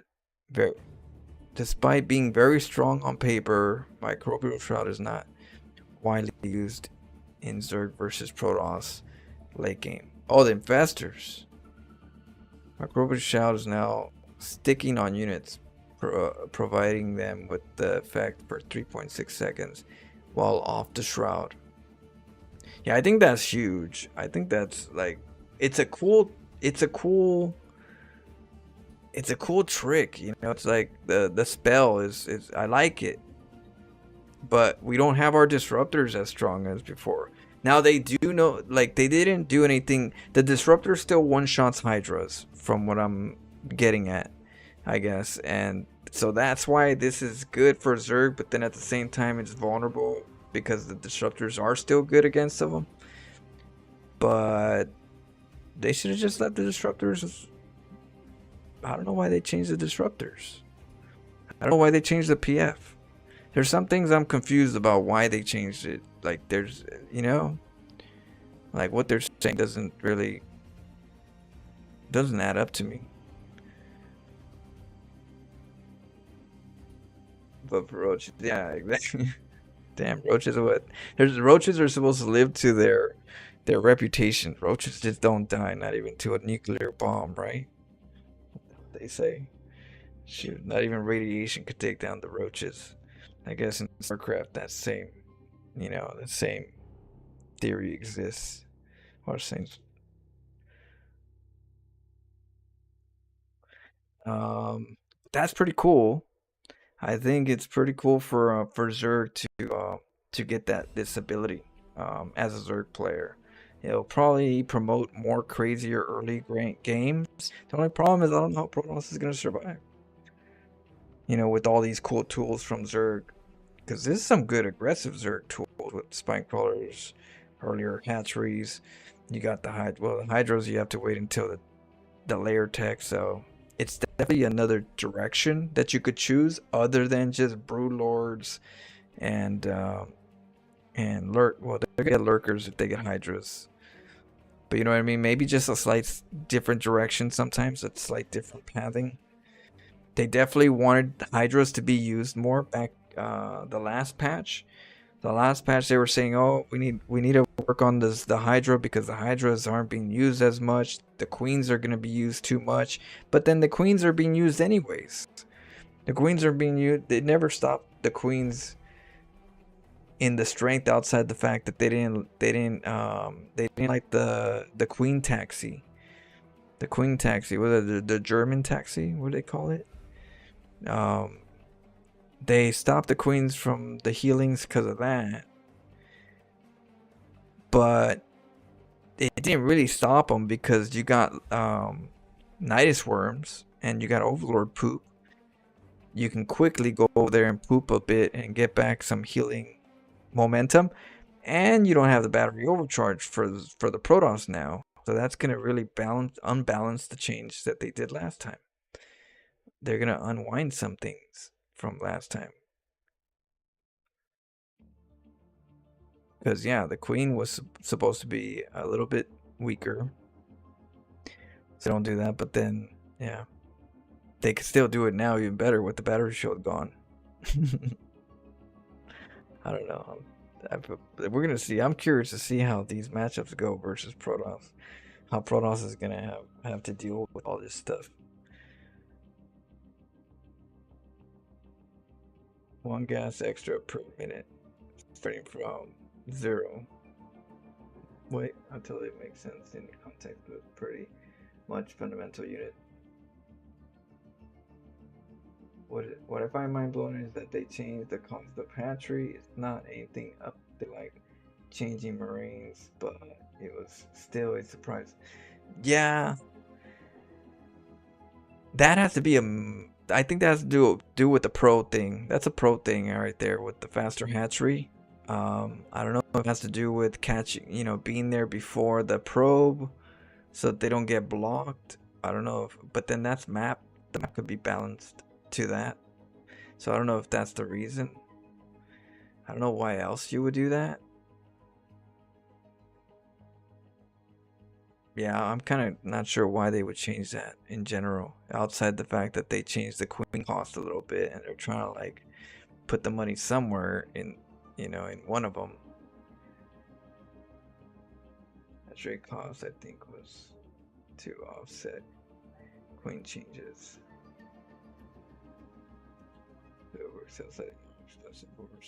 But yeah, not enough to make a difference. I don't think so. Maybe at the higher level, it's gonna make a difference, but at the lower level, I don't see that much of a difference. They're not gonna be optimized to that point where it's gonna be abused. But I do like the investor. I like this tool. It's gonna help Zergs be a little bit more mobile, more aggressive. Maybe it'll be less macro and more aggressive.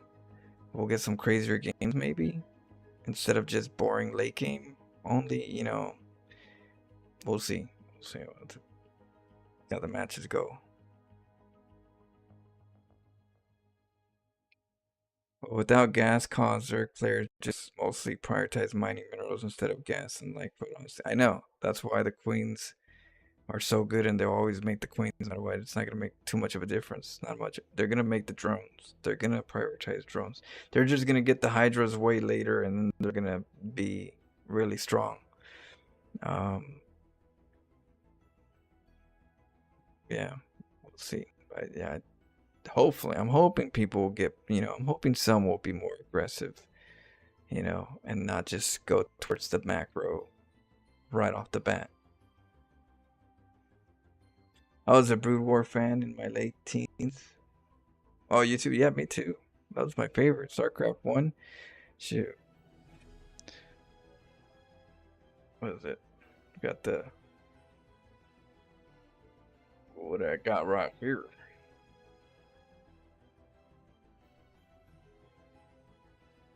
Shing.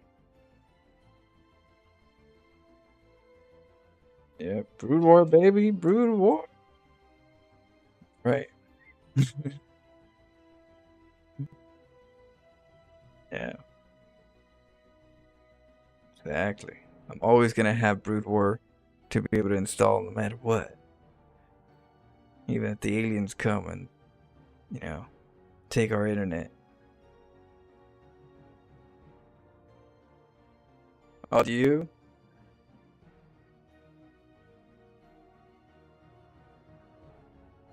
What was that crappy expansion? I think I have that.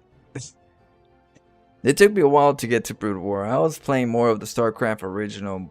When Brood War came out, we hesitated. A lot of my friends hesitated. We're like, nah, this one first. What's this?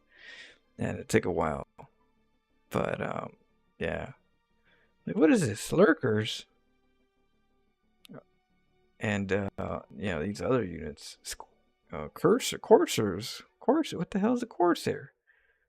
It was definitely some time to get used to. Ultralisk, though. Ultralisk, while moving, Ultralisk is now able to push allied units. Damn, like that, huh? Just more ways for Zerg to just pound on people. That's gonna make the Ultras really aggressive. Look at that. They just get all up in the front, maximize. I mean, that would be cool if disruptors had that ability to pull back. You know, how come disruptors don't have that ability to pull back? If we want to pull back, they should be able to push their army back so we don't lose our disruptors so quickly. If they're not as good, maybe we can push them back so they can fall back in line. Maybe the Templars too. Maybe the Templars need to pull back in line as a reverse trick of this.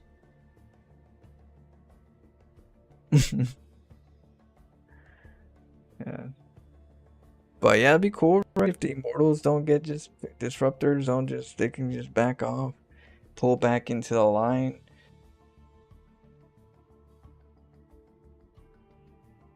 Not forward, but backwards.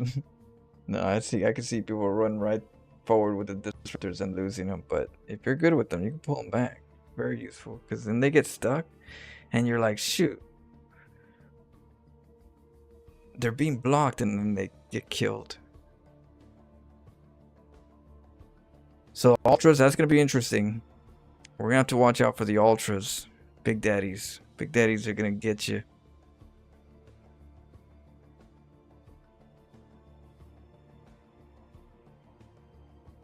Yeah, it's gonna. You better watch out for them.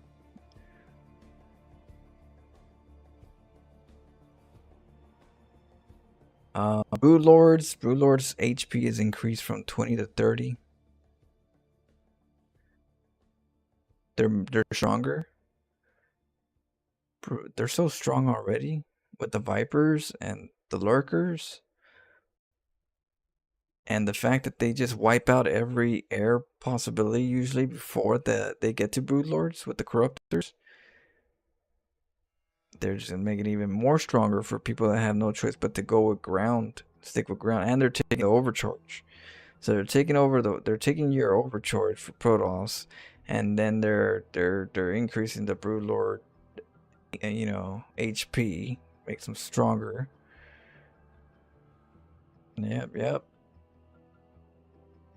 Good stiff one right there. Broodling weapons cooldown decrease from 57 to 46. So the Broodlings, there's gonna be less DPS, being that there's a slight, and it's not even that much, but wait, Broodling cooldown?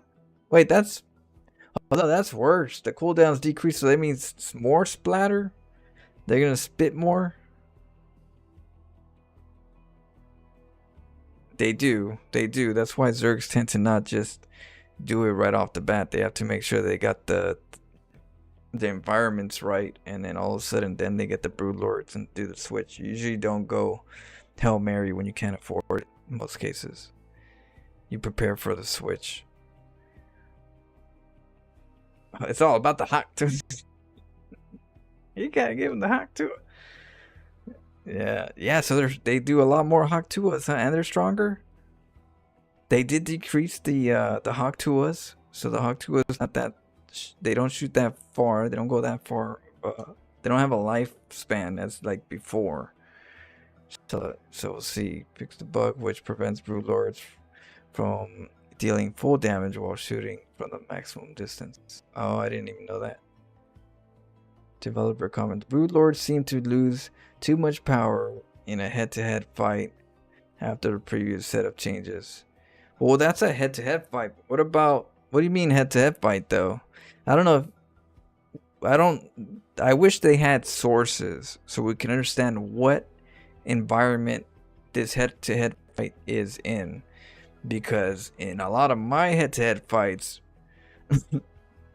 broodlords are already hella strong and they got a lot of backup lurkers, freaking vipers, and the yoink yoink yoink yoink yoink yoink, you know, and the broodlords right there just, you know, Haktua.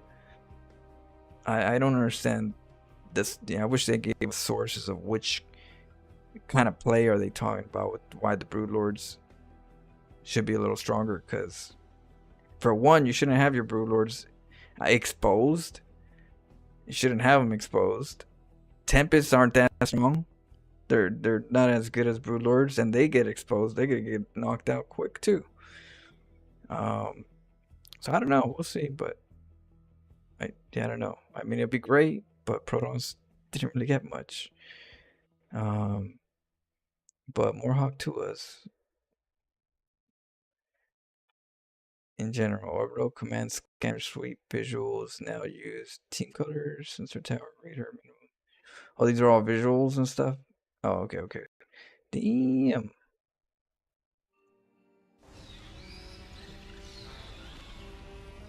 The source is the intern rather than that. I need to find out who that intern is. See if, you know, send him a message today. Can you hook up some Protoss, you know? Don't say nothing, but, you know, give us mama ship again.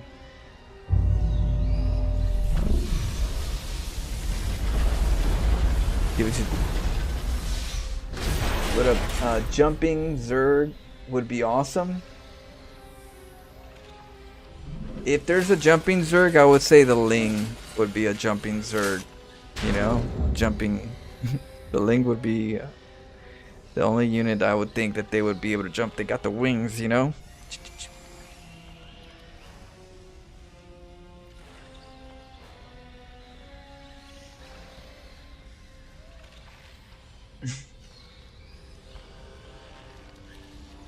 Alright, let's try it out. Do you guys already see the size of their braid or defense? I can see a problem with that one. With the lib range. You better have some fans back there or some turrets.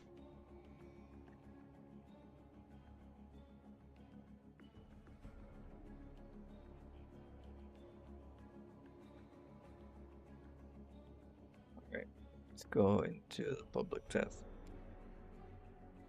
The community needs to get together and elect Thorian Super Balance Council. Thorian Super Balance Council 2024. Let's go.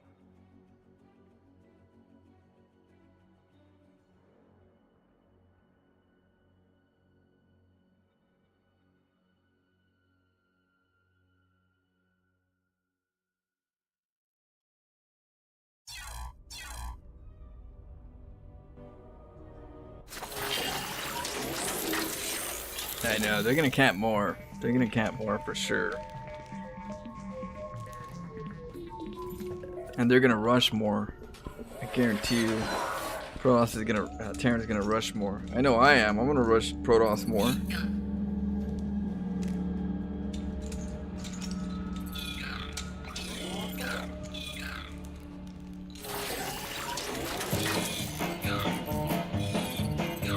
Get the music on.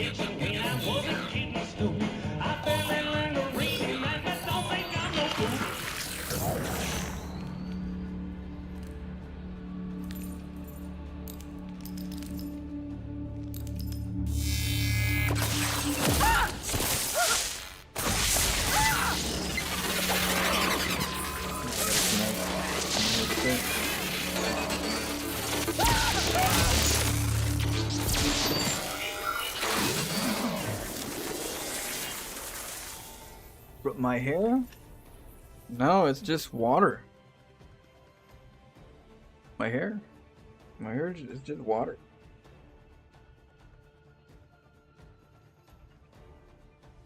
It's still wet though, that's why. It's because it's wet. Still got moisture in the hair. It's like fully soaked. Yeah, I cut the grass earlier. I cut the grass and that shit was like dusty as hell. My dog's name's Dexter. Dexter is laying down right now, isn't he? Well, he was laying down. Yeah. Been building this right here.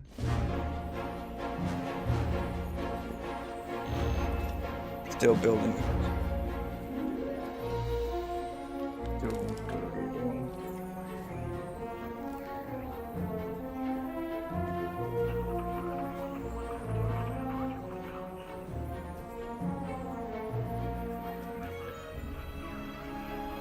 Any small engine tips, I got you. Got that, the engine knowledge. Yeah, we're doing that. We're working on that. I gotta sand it. I sprayed it black. So what I do is I spray it black so that when I sand it, I know where the highs and lows are, so that I know where I could put more product in, so I can get, you know, somewhat of a equal proportion on both sides.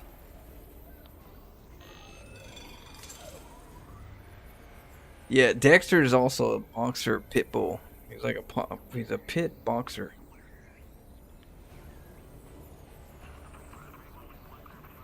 I had the worst for less.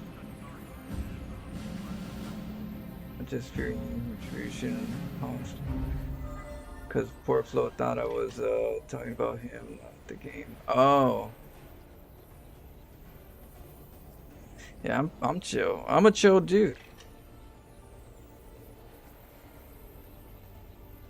I got no pride, you know. I follow the golden rule: treat others the way you want to be treated.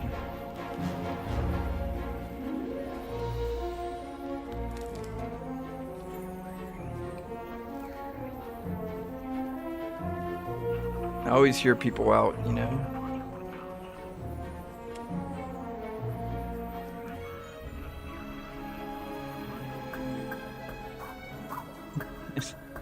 Well, thank you. Yeah, I got a lot of... My hair is growing. Remember I usually have short hair? I gotta cut some of it. But usually I kind of block it. We go for the Nexus hat, you know?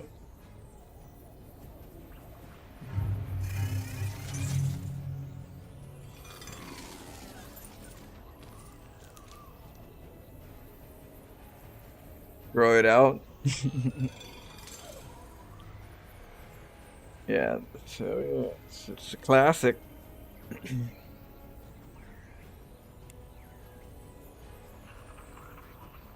So we're gonna make a new one. Starting tomorrow, we're gonna make a new Nexus.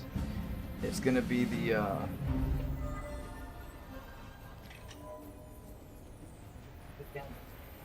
we're gonna be the Dank Knight, you know? And we're gonna have this. It's gonna be like, I'll be like a Nexus, you know? A Nexus Batman. Be like a superhero. I'll be the Dank Knight. So it's gonna be black. It's gonna be like black Nexus with lights, right? It's gonna be kind of like charcoal, but it'll be like the Dank Knight.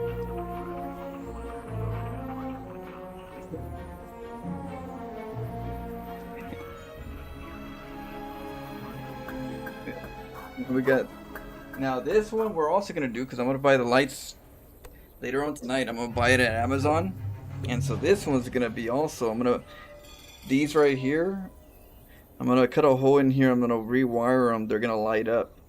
So this is gonna light up. They're gonna have all the, and these are gonna be lit up. So we're gonna do this. by Halloween. So this one's gonna be easy. I can get this done in like a couple hours. But this one's gonna be lit up. It's gonna be on. We're gonna do this before Halloween, so I got a couple days.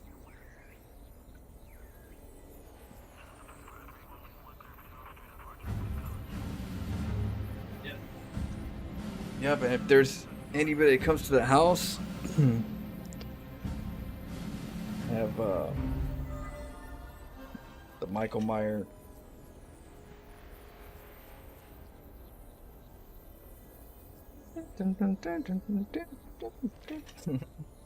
I gotta paint it though. I gotta make, I gotta paint it to make it look dirty and.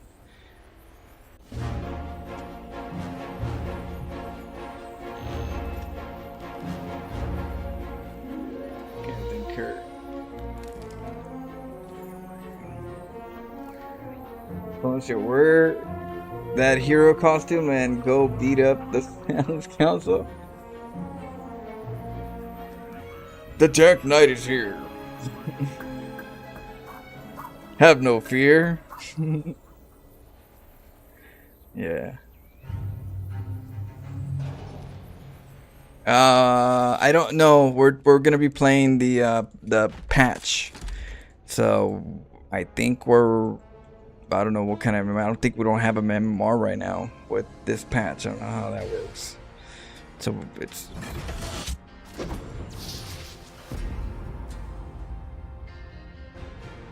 We're gonna be playing the patch.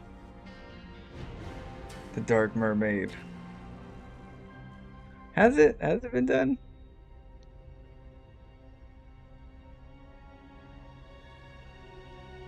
Try to put it. I know it's time to retire the Nexus hat since they screwed us up in the last patch. We're gonna have to start going to Zerg. Let me start making my planetary hat. After I do the Nexus hat, after I make the Zealot hat, do a PF. I'll do a PF hat. After this one's done.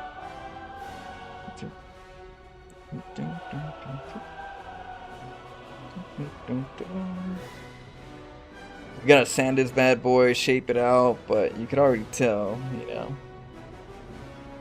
It's gonna be pimpin'.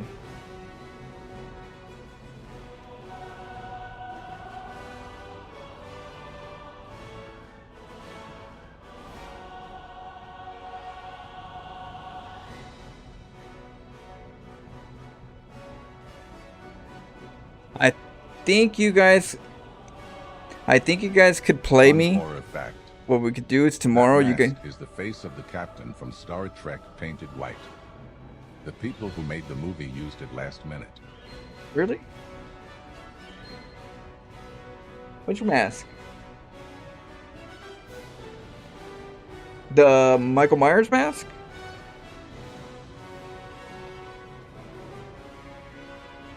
Yeah, so tomorrow, if you guys want to face me, if you guys are subscribers on Twitch or members on YouTube, you guys can play me on the patch tomorrow. Today, we're gonna test the patch and kind of just see what's up. The William Schneider's face? Oh, that's William Schneider's face? Man, your face is scary as hell. Get away from me. Whether yeah, but I gotta go fight crime. I got the StarCraft Council to take on.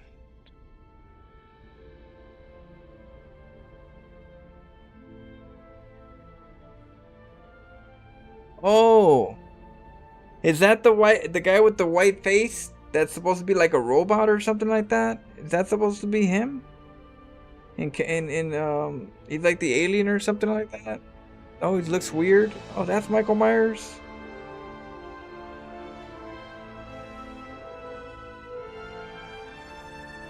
Interesting. Okay, look at that.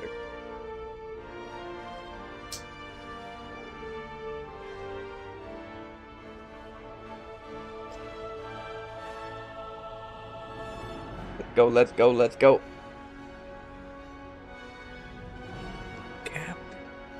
gonna have to find it. I'm gonna have to look. I wasn't much of a Star Trek. I didn't watch Star Trek as much because it was more older. I was watching cartoons a lot more. Gilligan's Island, Power Rangers, you know, Pink Ranger.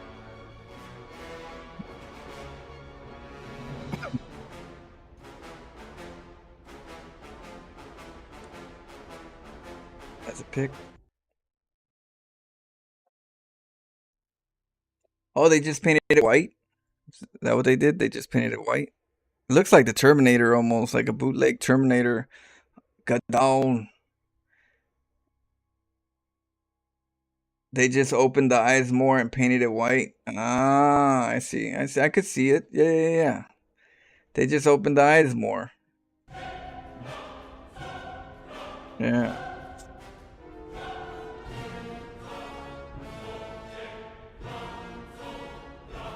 Sprayed it completely white. They opened the eyes a little bit more, and then they fixed up the hair a little bit higher. Crazy.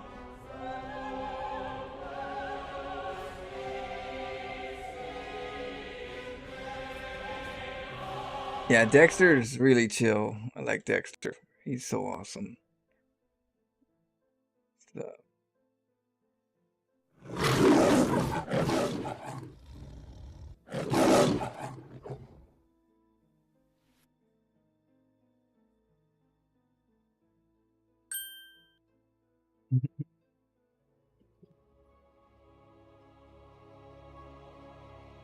He's licking his balls right now.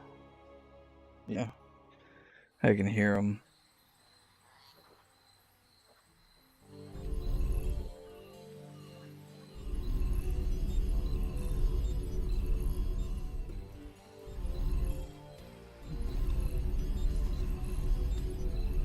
SCV ready. Right. Versus Protoss. Yep. Go ahead. New maps too? Move it. SCV ready. What the hell is this? Look at these minerals. Ooh. Yo. We gotta check out these maps. Are these new maps that are coming out too? What name am I under? Crafting stars, baby. SCV ready. That's right. In the rear.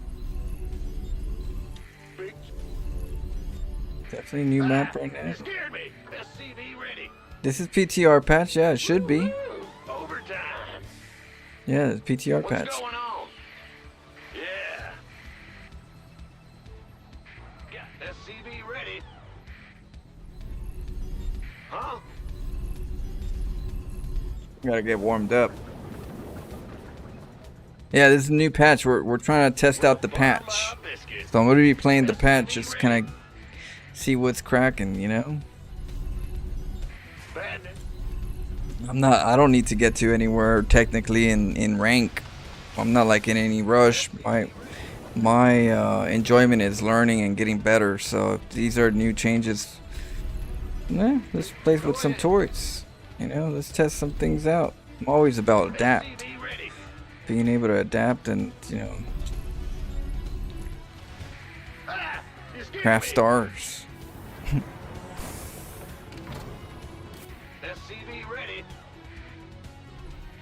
I don't have a game plan until I have a game plan, pretty much. Bad news. SCV ready.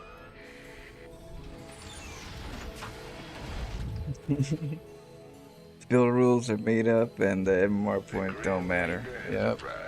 What matters is the battles. All right. We just want good battles, good fights. Huh? Sure thing. Let's go.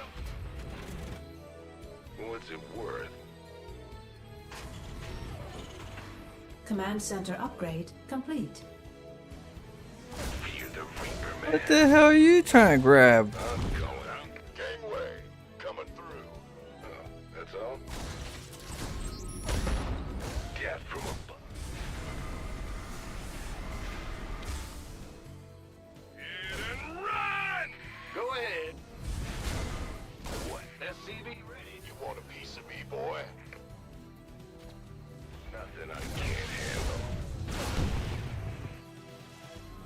gonna... Ah! You scared? In the rear. What's going on? Okay. Well,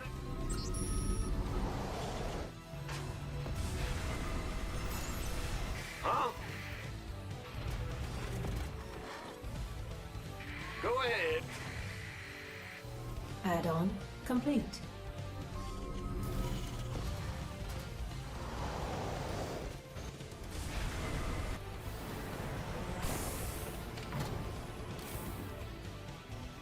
Yeah, what? In the rear with the gear. Ah! You scared me! Base is under attack. Add-on complete. What's going on? Big job. Okay.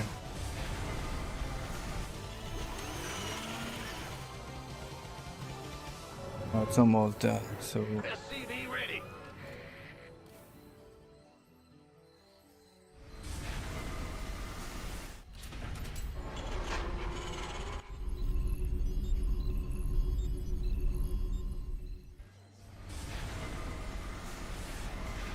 oh, let's get that Big Daddy PF.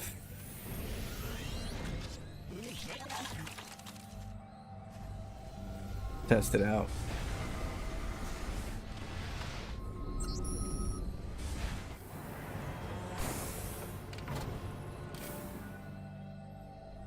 By the number. Armed and ready.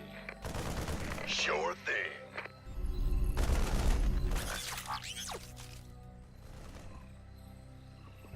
This better be. Who wants some? Of course. Been by the numbers, boy. You gonna give me...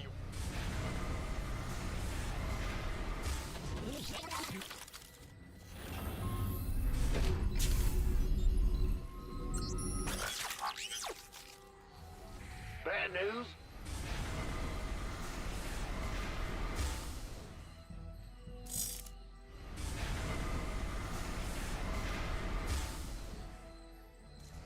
Research complete.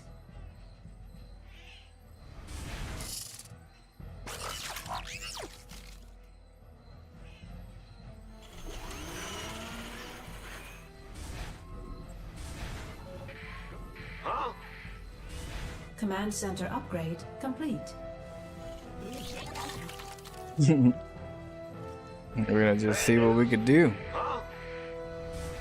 Fueled up, ready to go.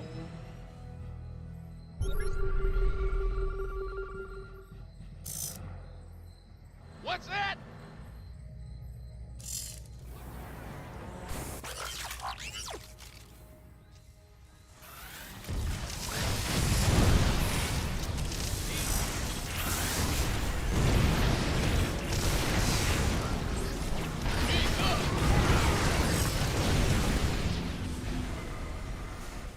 Ready to roll out.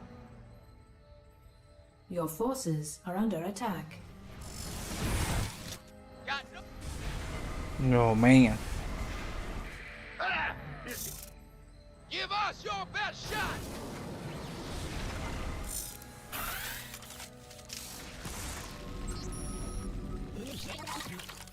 Those disruptors got me good. Our SCV. Gotta watch out for those next time. Get Liberator. We'll get the Liberators with it next time. Complete.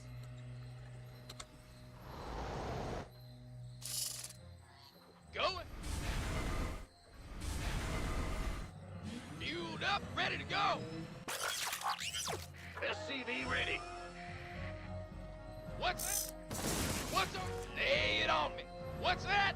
Lay it on me. Move it. Need go ahead. SCV ready. Let's roll. Need something blown up.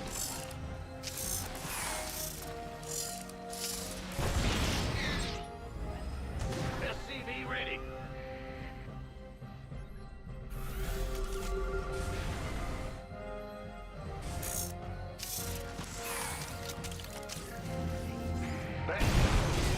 Huh? Big job, huh? Speak up. Got no patience for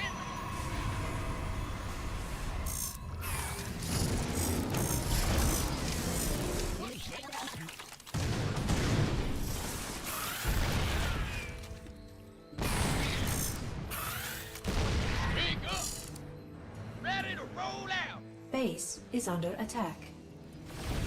What's going on? Mineral field depleted. In the rear. Go ahead. Big job, huh? Bandit, what's going on? Go ahead. I'm in deep. Oh no. Need something blown up? You gonna give me orders?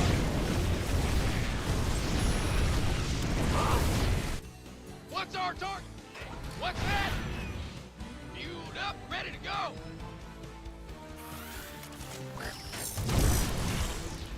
I'm in deep.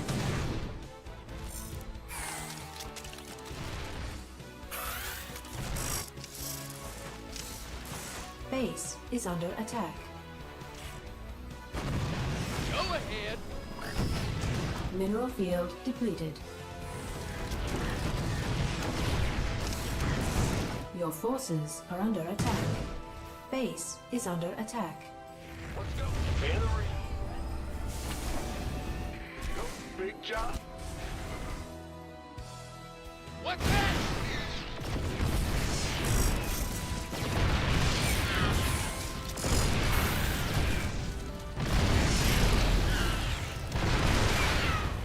Base is under attack. Our SCVs are under attack.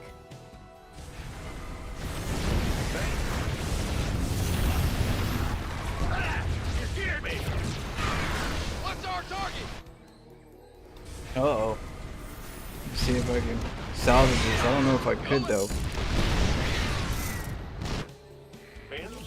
Our SCVs are under attack. Base is under attack.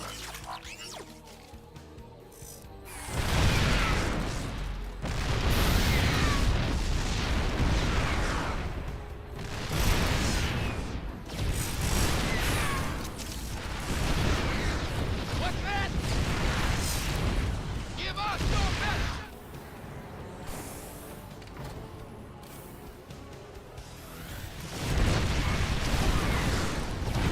Base is under attack. Yeah, you got me. GG.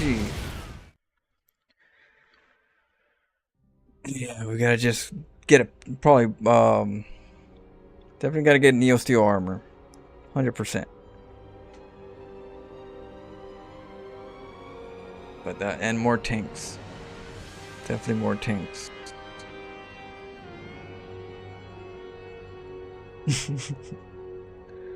Yeah, we gotta work on the the finesse. But yeah, this is a new patch. If you guys want to get into the new patch, you just go in from the start and download the new patch.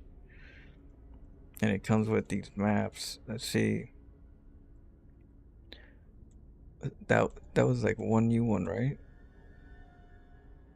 We'll have to see. I think that's a new one too. We shall see.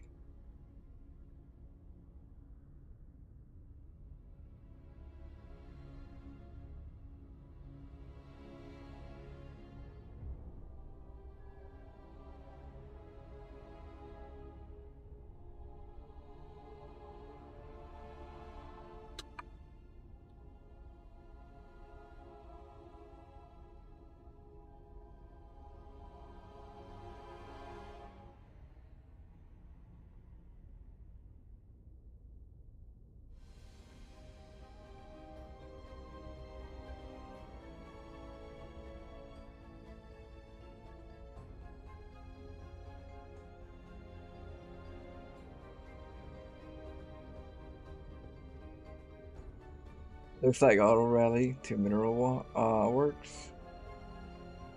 Curious how the balance council making these changes. I'm gonna need to learn it someday for testing myself. If you don't have a game plan, I can't fail. Some wise words right there. Great koala. What Protoss cheats can I do? I don't know. I play a lot of, I don't know, stuff. Have you watched the Florentia Files? That's a good series on the YouTube. Gives you some idea of some of the stuff that I could do. But I kind of just mix it up. I'm learning Terran, Zerg. My main is Protoss. So I do a lot of reckless things. I'm very reckless, but I'm also methodical. So, you know, I definitely learn from my mistakes. I definitely take them very serious in a way, in a fun, learning way, where it's not fully competitive, but I am competitive. I just don't take it emotionally serious where it affects me in a negative way. Try to make sure it's always something to learn. So yeah, we'll see. We'll see what we come up with. But I'm curious to play with some of these new changes with new maps. I don't know. I'm curious. I don't know. We'll see. You love the Florida Wells? Don't talk about. Methodically, recklessly. That's right. It's my personal last name. Huh? SCV ready. Will do.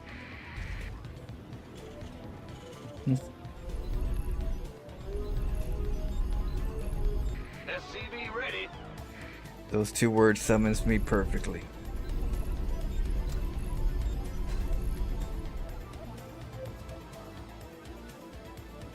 SCV ready.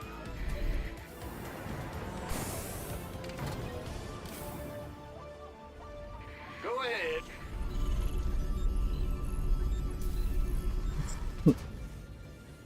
SCV ready. In the rear with the gear.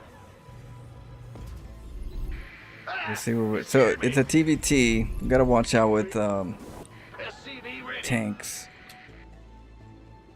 What's going? Bad news? Yo.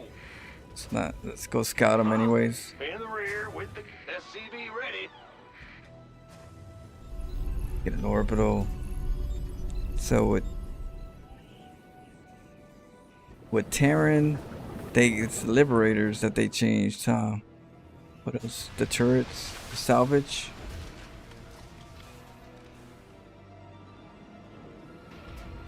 Go ahead. Sure. Ah, The you door scared me. splash. Big job, huh? The-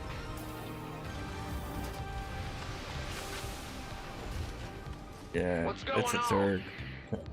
Command center upgrade complete. He's a talk. The boss. I'm going. We're gonna check the Hellions. Move it.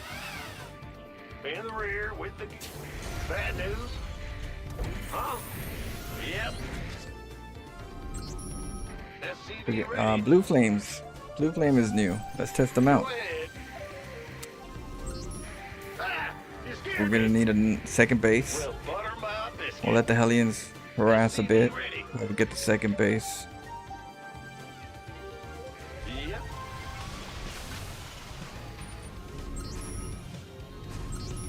What's going on?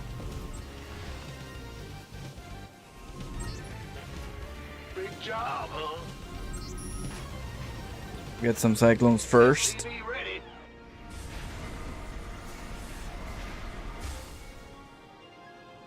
Our SCVs are under attack. Yeah. Go Their ahead. turn. It's your dime. Yeah, whatever. What's going on? Our SCVs are under attack. Back. In the rear. Optics online. Let's go kill something. This ought to be good. Ah, this better be good. Cyclone. Go ahead. You got coordinate? Channel's clear, boss.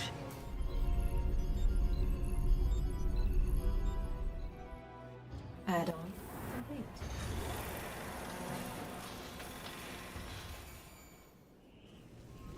Let's get get that base. Got a target in mind? In the rear. Add-on complete. SCV ready. Ready to raise some hell.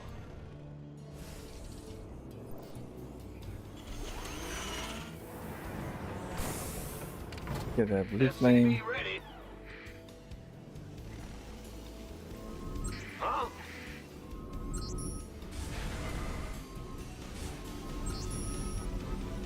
SCV ready. Ready to raise some hell. Command center upgrade complete. SCV ready. Cyclone.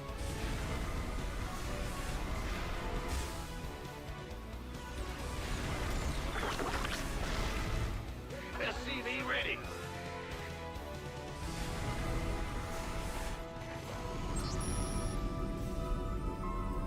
Halfway to Hellion blue flame.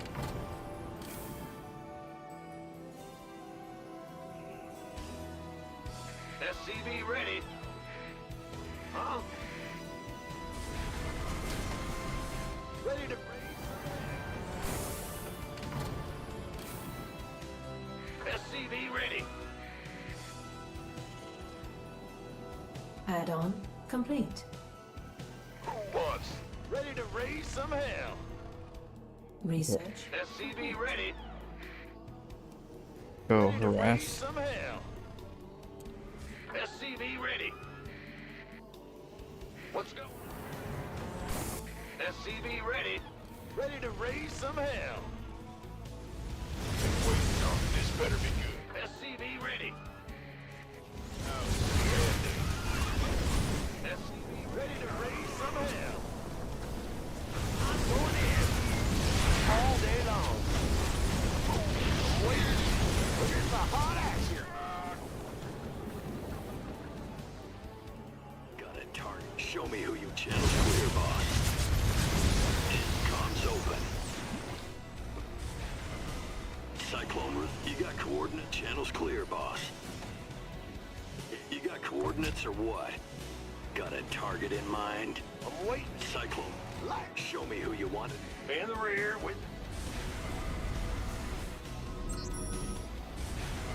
Big job. Okay, let's get in that base. Ready to raise some hell. Inside of comms open. SCV ready. It's a weird map. I gotta. So this is not. There's a lot of rocks. Position. I gotta remember where to attack because it's got weird pathings.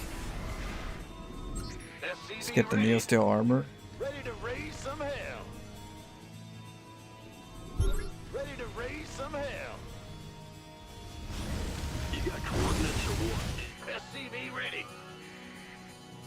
Channels clear, boss. Show. Ready to raise some hell.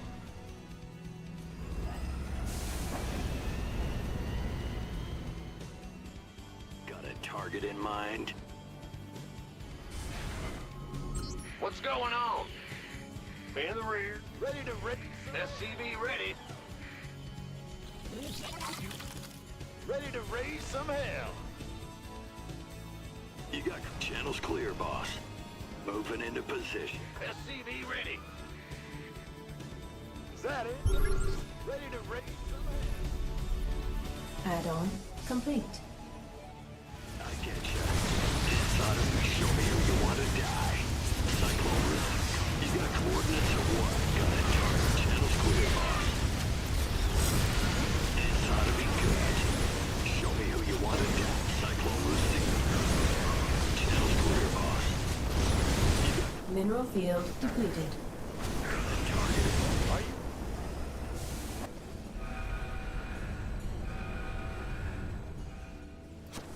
Done and done. In motion. Ready to raise some hell. We... Top.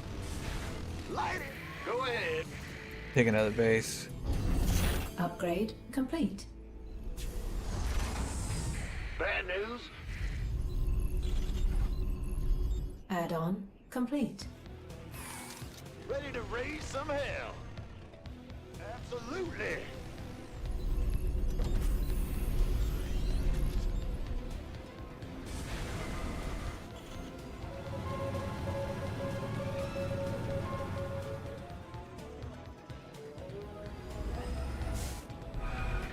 ahead. Be in the rear with the gear. Talk to me, boss. Smoking. Mineral field depleted. I'm going in. Not a problem. Eat snake home. Right on. Whoa. Mineral field depleted. Who called in the fleet? Well, butter my...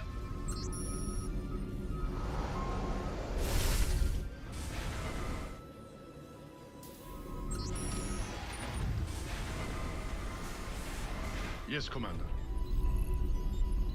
So he's got this Mineral base. field He might get. depleted. He might already have the gold. Go ahead.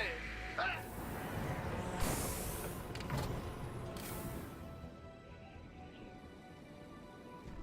Who called in the fleet? Ready to raise some hell.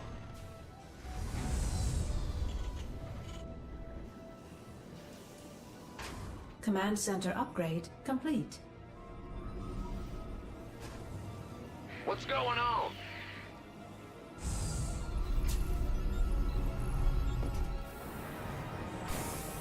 SCV ready. Your forces are under attack. Raise some hell. Bandit. Who called in the fleet? SCV ready. Okay. Research complete. Research complete. Let's get DLC armor. Yep. We got upgrade, range, more Hellions. Command center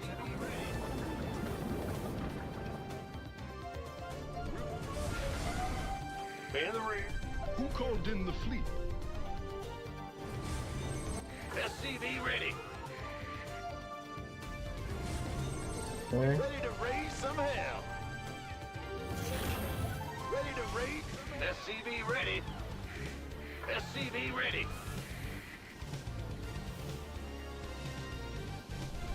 Yes, Commander. Big ch- What's going on? Bad news? Ah! You scared me! Who called in the fleet? add-on complete. SCV ready. Research complete.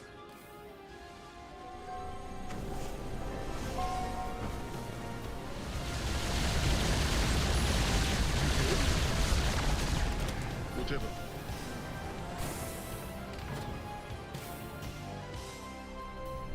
Yes, Commander. What is it? Yes, Commander. Add-on complete.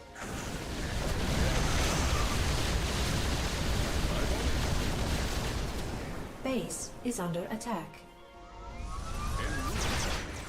It's a trap. We hear you. You're the boss.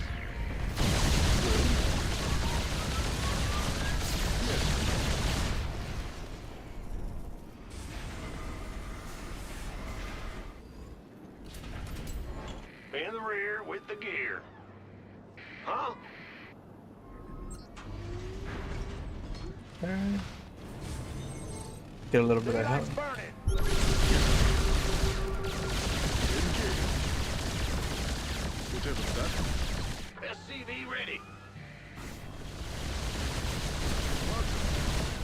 Who called in the fleet? Light it up.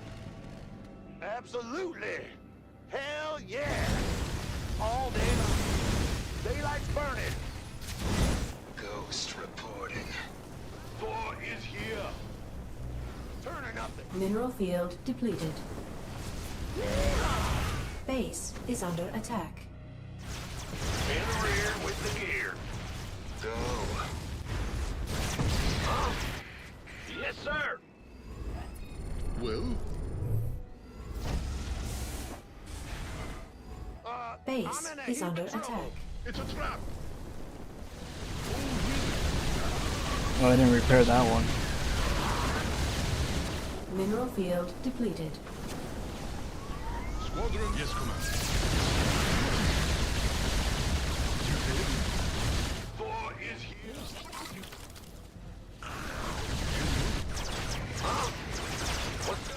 It's a trap.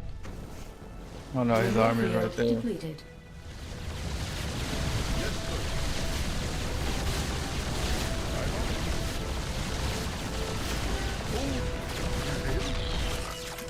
GG. Visor exhausted. Yeah, we didn't do enough damage yet, but that I do. Gotta work on the Hellions more. Gotta see if we upgrade them, they are stronger. So when we get the armor, since we get that, we can get the +1 attack and see how that handles. We gotta explore that Hellion Blue Flame. The Liberators, we gotta do the Liberators too. We didn't get there. We gotta use those. We'll try them for defensive for a little bit. That'll be cool. The defensive Liberators that'll deal with Ultralisk.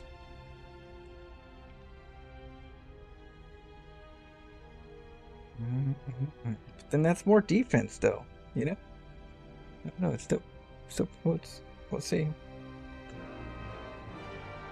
I think they're trying to fix something that they can't fix. Technically, the way that they want to fix it.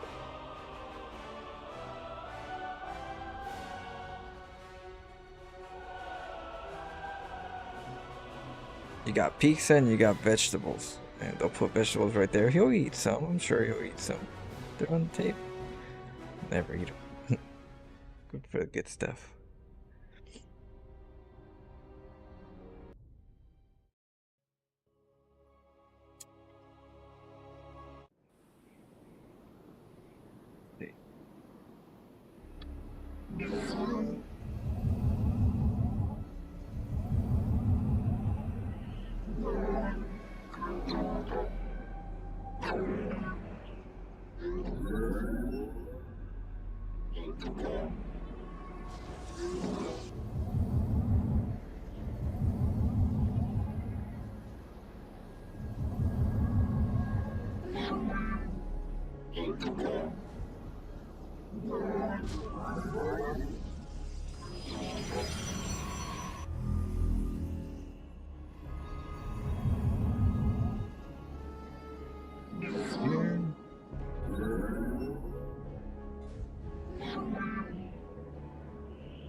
Yeah, we're gonna try and see what we could do. We'll start off with the cannon rush, see what kind of work we could do to to balance out what we the punish, how much we punish them. So it all depends. You have to kind of just go with the flow.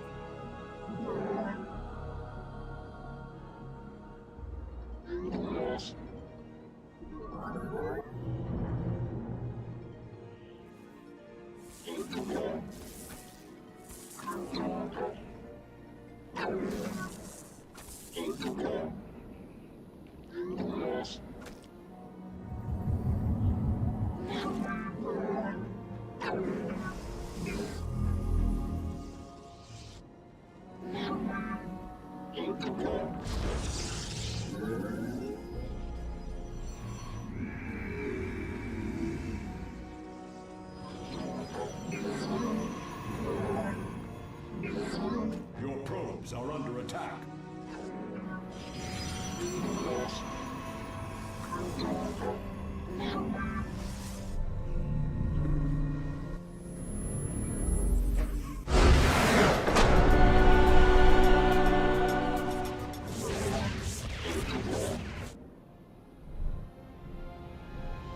There we go for the last hatch.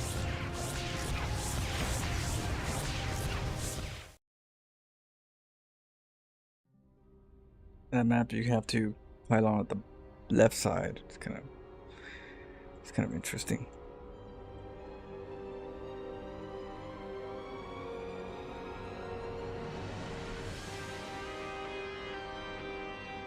Seen store buffs as splash thing can be good. Intercept. Yeah, well, it's always been good, but it could probably be better now with the interceptors. Even in team games versus that carrier play, we can at least get more, or the void raids, the mass void raids. So maybe the ground play can help out in team games.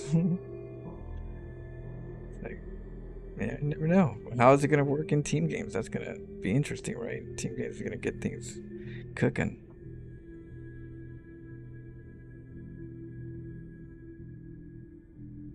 Autumn. What up? That's Bosnick. We got Broken Bones, Maxwell, BS, Jimbo. Yeah, we're gonna try to see if we can get to Mothership. If we can, I will try to get to Mothership. It just has to have some type of direction, because if not, you're gonna probably, it's probably not gonna, you probably might not have enough income after the Nexus. So you have to kind of wait to get a natural and do a little harass and then try to get it. I mean, we could try a super fast Nexus for the lulls, but I think it's gonna be versus the Zerg. Let's do it versus the Zerg. That's just if we're gonna do that. And then if I don't know how Proto Terran, because we'll see. We'll test it out. Super quick motherships.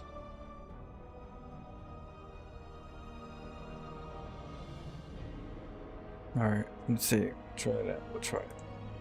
Let's see. Try versus each race. We'll do a super fast mothership. I'm assuming 2 base will probably be efficient at 2 base, but I don't know. I don't think it's strong enough to. We'll see. We'll do a super 1 base fast mothership rush, and then we'll do a 2 base and see which one's more viable with this change.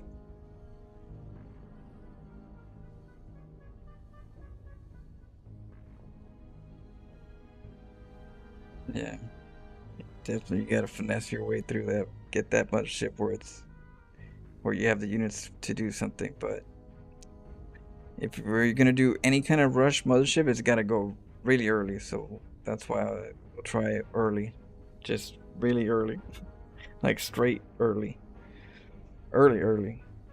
Did I say that? Super early.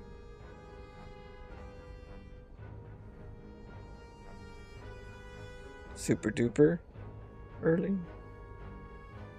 That's early.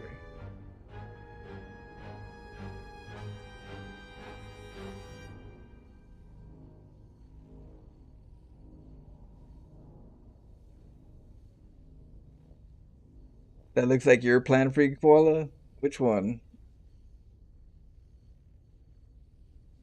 Yeah, yeah. There's definitely. We'll see. If you guys come up with any fun builds or fun plays, let me know. I could always check them out, cast them.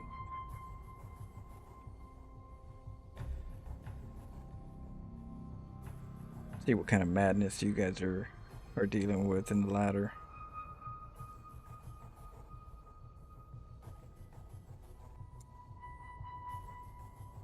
It's getting cold. Lips are chapped.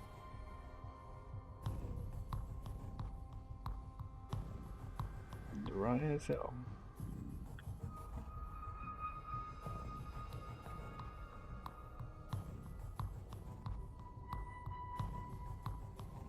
You hate it when your lips are dry and you laugh and you cut your lip. You're like, oh, no, shit hurts.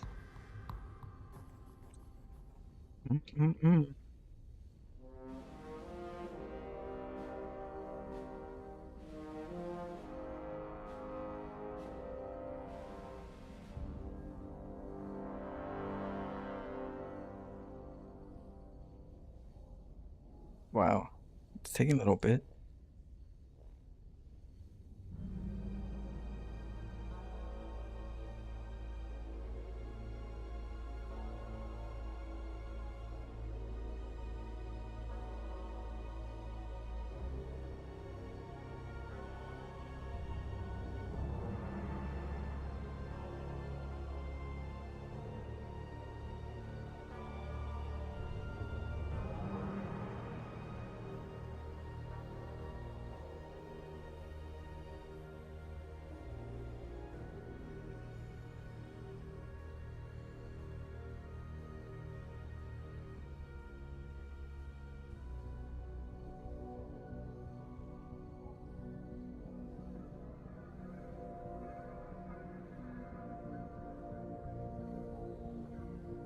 Boom, boom, boom.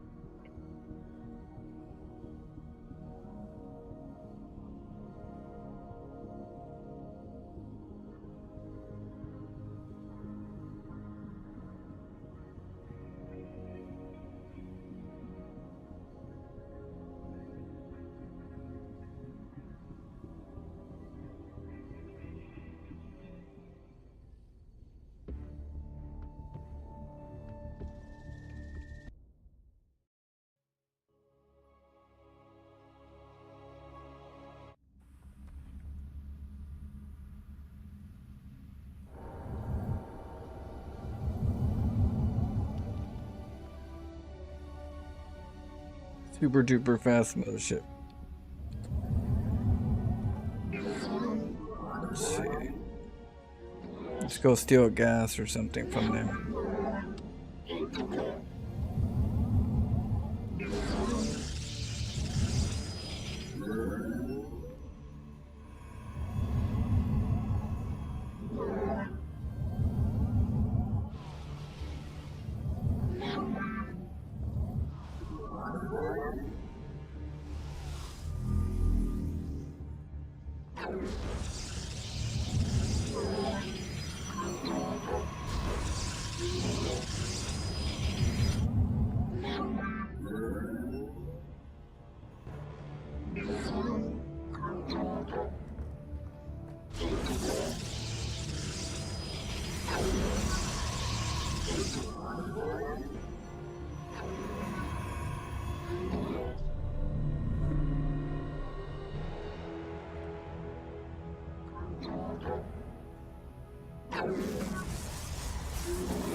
Your probes are under attack.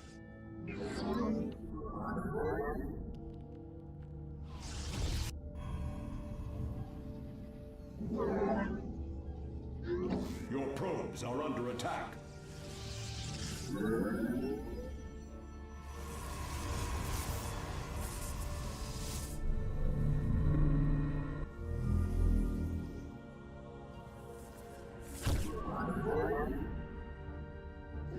My life for ire.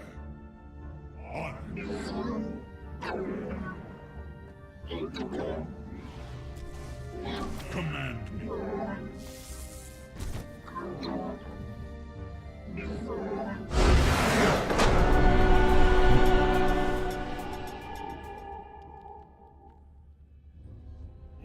Zala.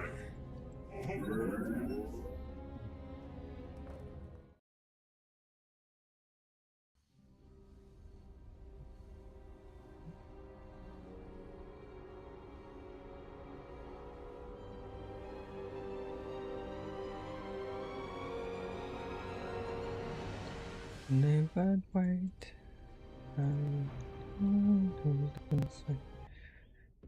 Made.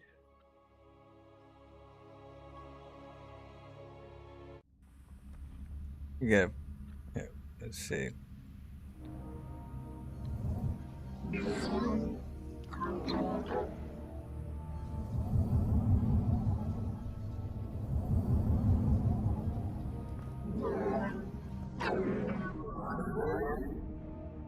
Alright, let's get light on right here.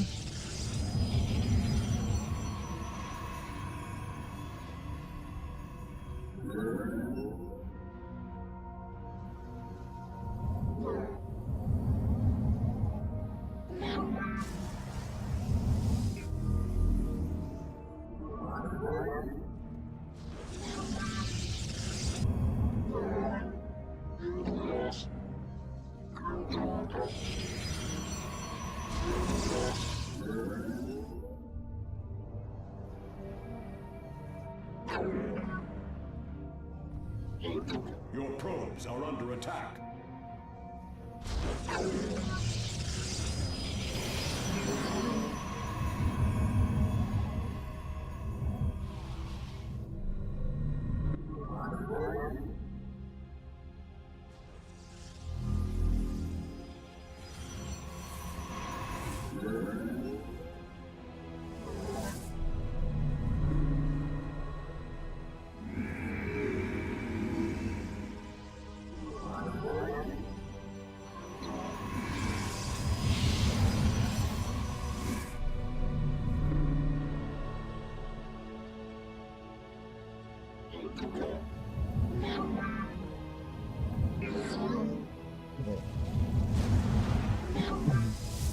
Oh.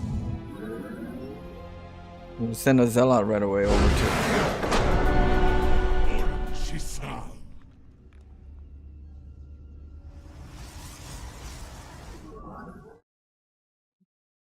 Player's name's Reckless.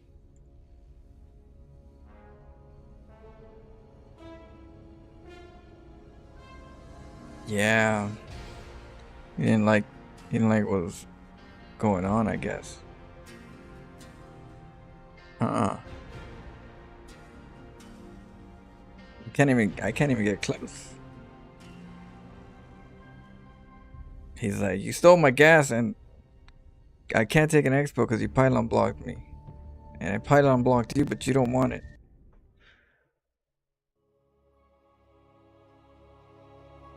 Throw him off a little bit.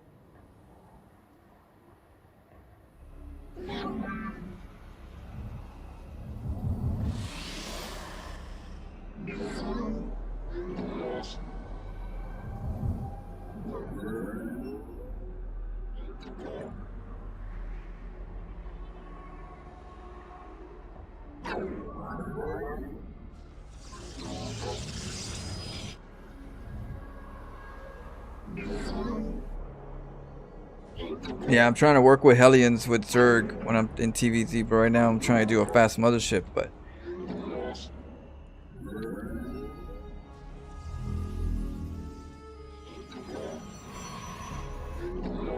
Our pylon is under attack.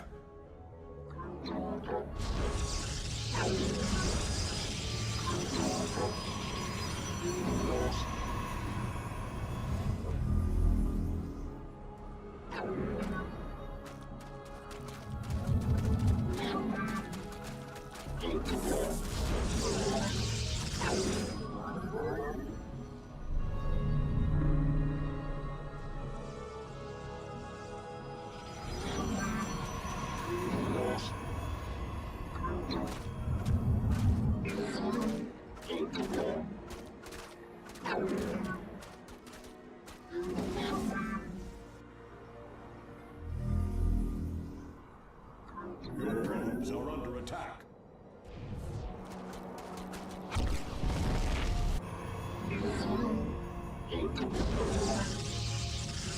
Our pylon is under attack.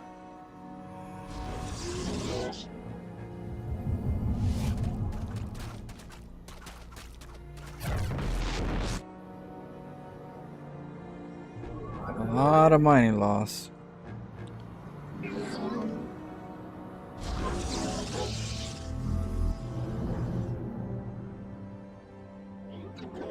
Get a cannon.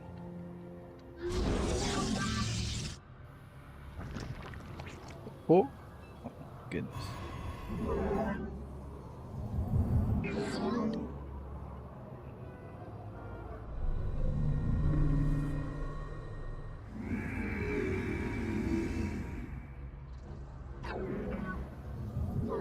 Base is under attack.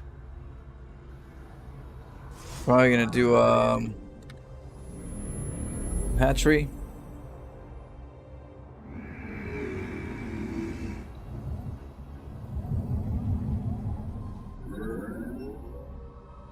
If it does.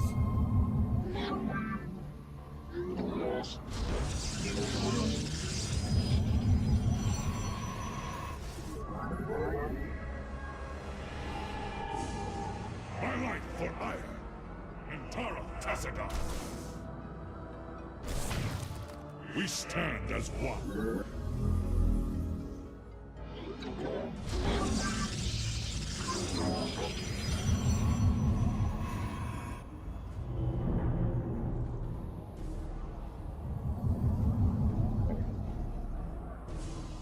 Getting the gas. Got the Stargate.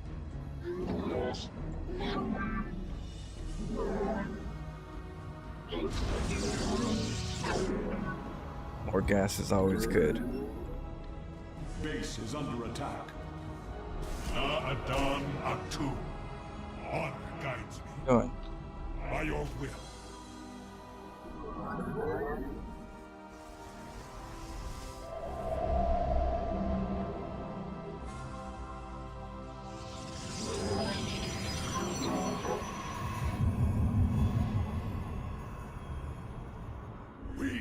face the glory of battle. Base is under attack. Alright.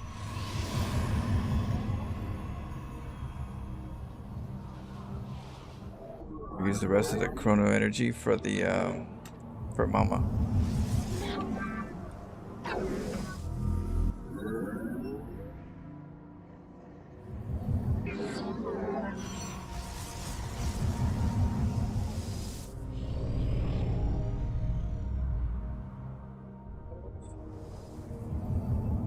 Four hundred.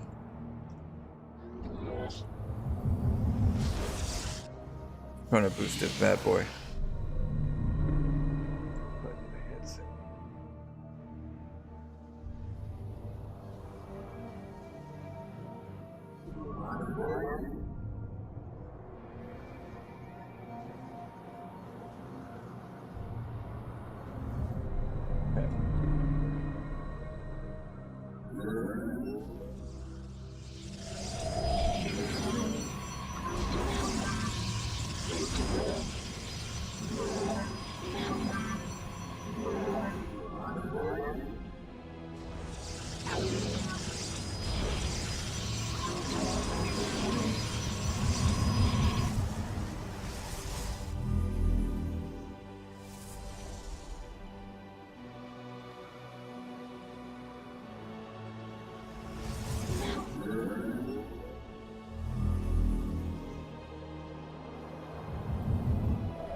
Kina.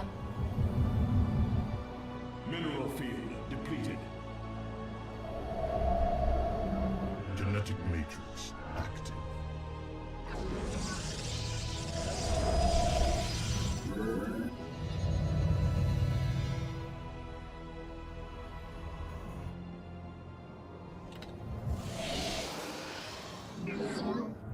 Direct my vengeance. Psi web established. Endi Berakai.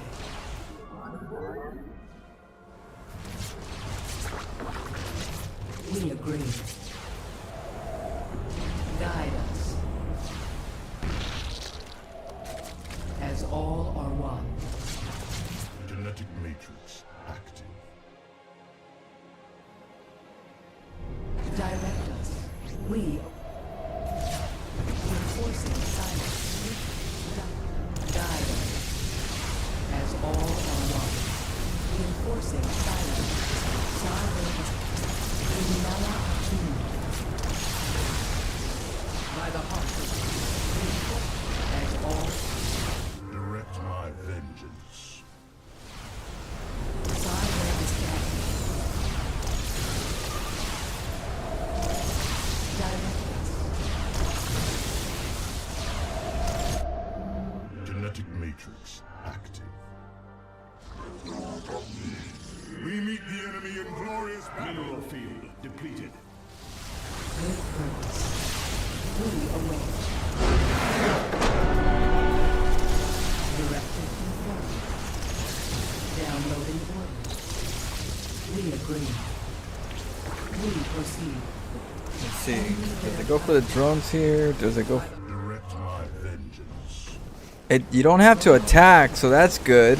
Directive The good thing is you don't have to attack. We proceed. You could just move around. With purpose. We agree. Mineral field. Genetic matrix active. So that's very helpful. It's not like you have, and you could if you want to, but Downloading orders. if you know, it's got a decent With purpose. Downloading orders. By the heart of the let's see. Keep doing it. Maybe by itself, and then just go into a ground army for the meantime.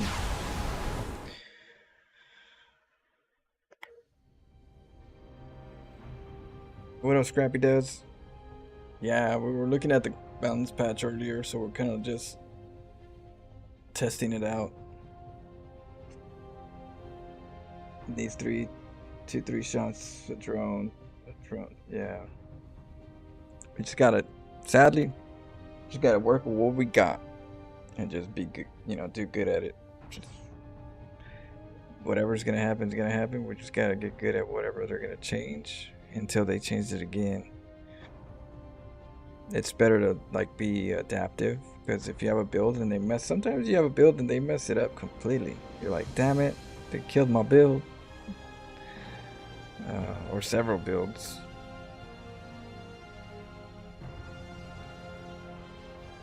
Let's keep going. We're gonna do the mothership rush, just straight mothership rush, just to see how much it could deal and stuff. So that one was just with the Tempest follow-up. We got the Tempest to help out, but we didn't have to worry about waiting for them to get to the other side. But I still think we could probably work on the workers first and then get them, at the end. Just kind of or void raids, even void raids, just stack them.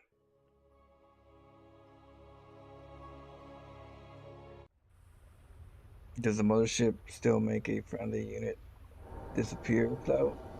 Yes, you can still recall and cloak. Yes, but you have to. It's a limited time every time. It's a cooldown, but the mothership, yeah, definitely still has cloak ability. I just used it just a little bit ago for a second, but I think that's good.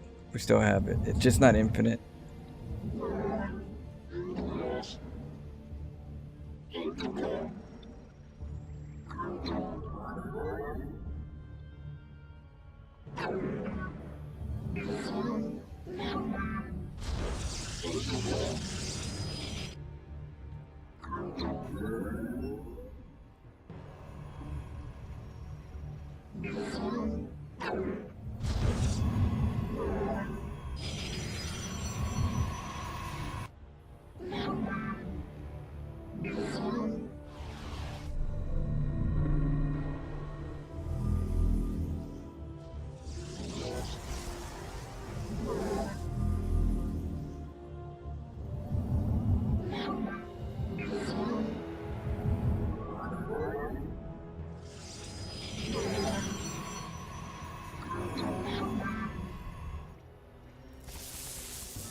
Open.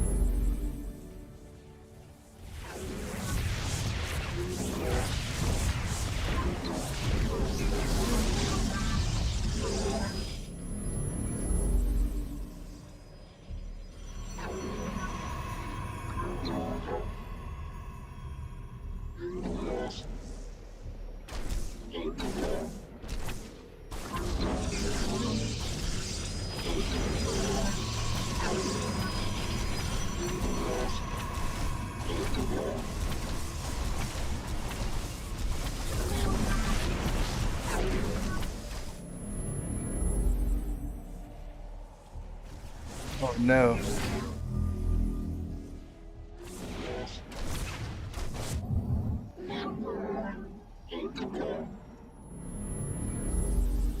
We accidentally lost our probe.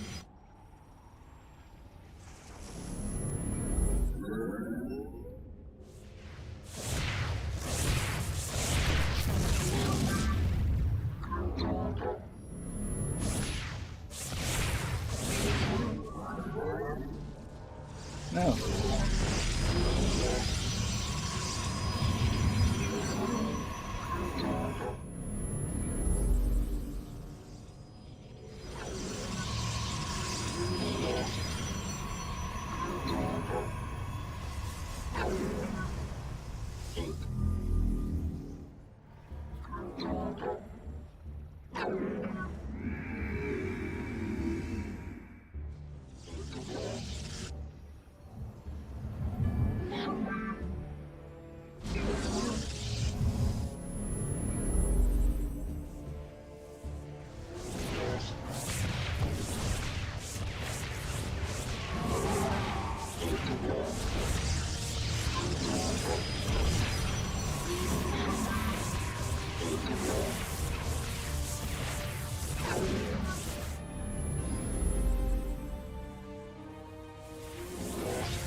We should all thank John Cena for inventing cloaking and be grateful we have it at all. Cool. We should all thank John Cena for investing cloaking. Oh, you're talking about the green screen? I think. Well, the canon changes seem pretty good, you know? They seem the same.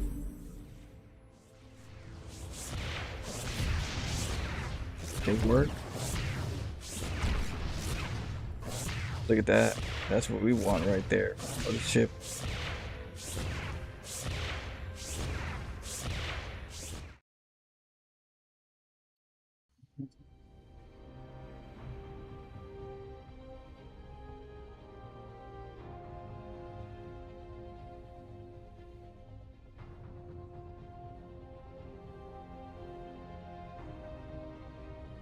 You can't see him? You never could? Huh? I don't know that meme. That's one meme I don't know.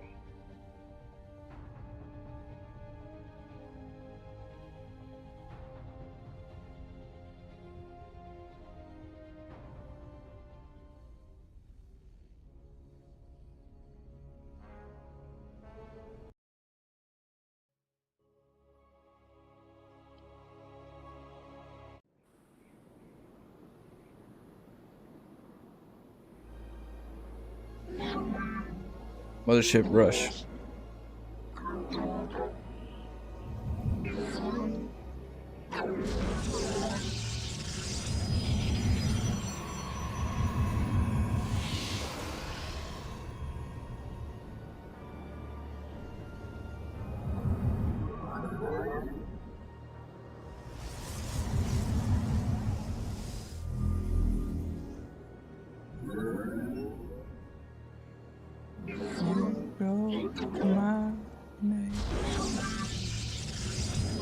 Gets a gas.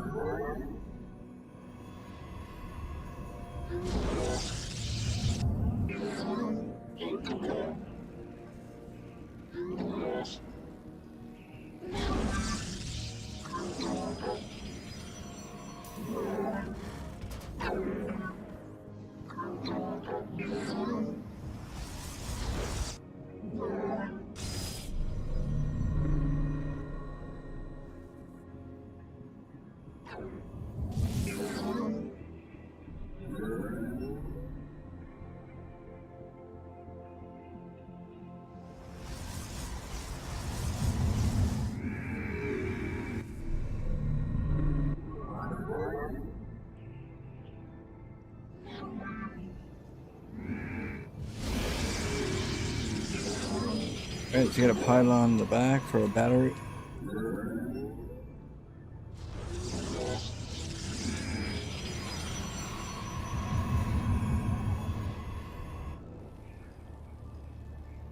My life for ire. Honor.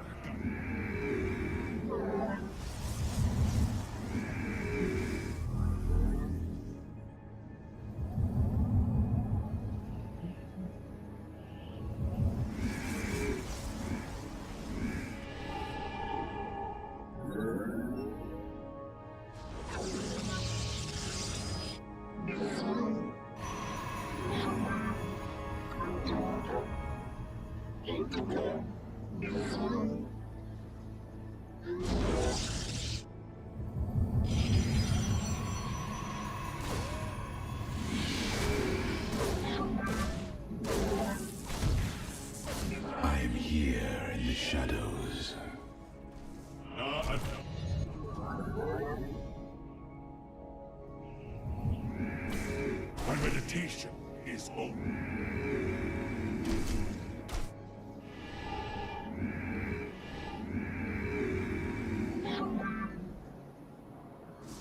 We stand as one. We strike as one. It must be done.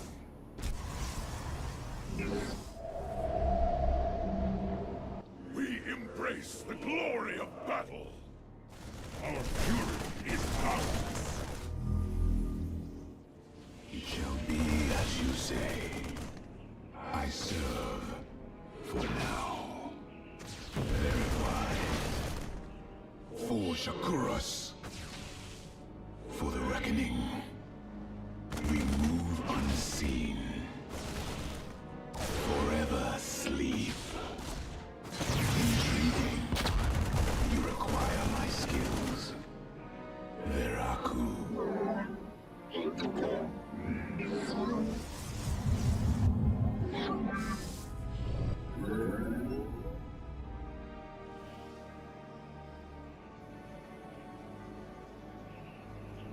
So we need some carry. Base is under attack.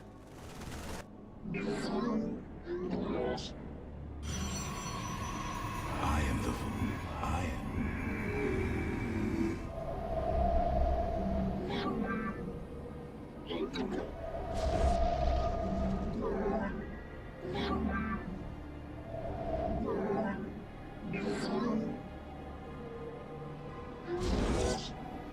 You require my...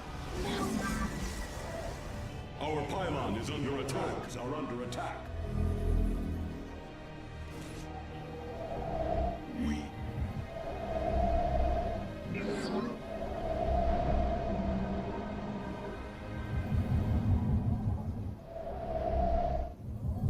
Cold. Let's go, baby. Let's go. Genetic matrix active. You require my skills.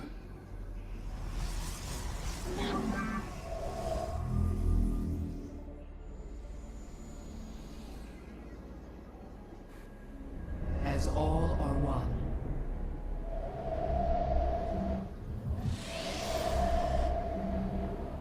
Psi web established.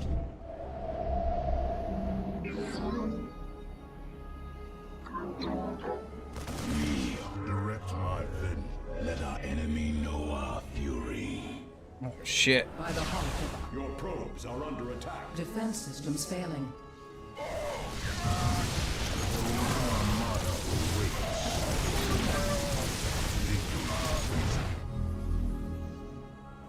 We agree.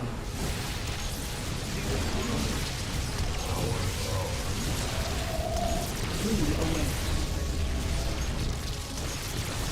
Downloading. Guide.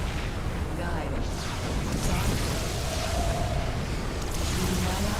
Genetic matrix active.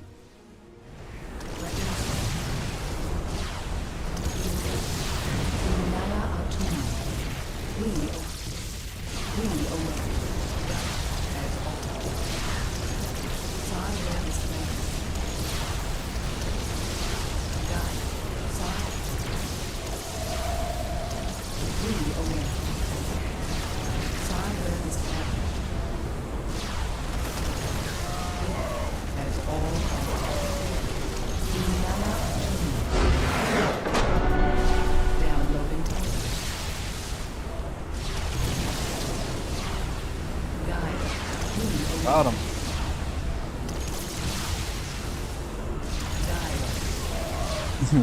That ship could be warping buildings. Imagine they can warp in buildings. Immortals. Get the robos there. 2 robos. That's true. We could get the probes. We could do a little bit of probe pylon battery shield right here instead of the one over here, because that didn't work right. If the opportunity arises.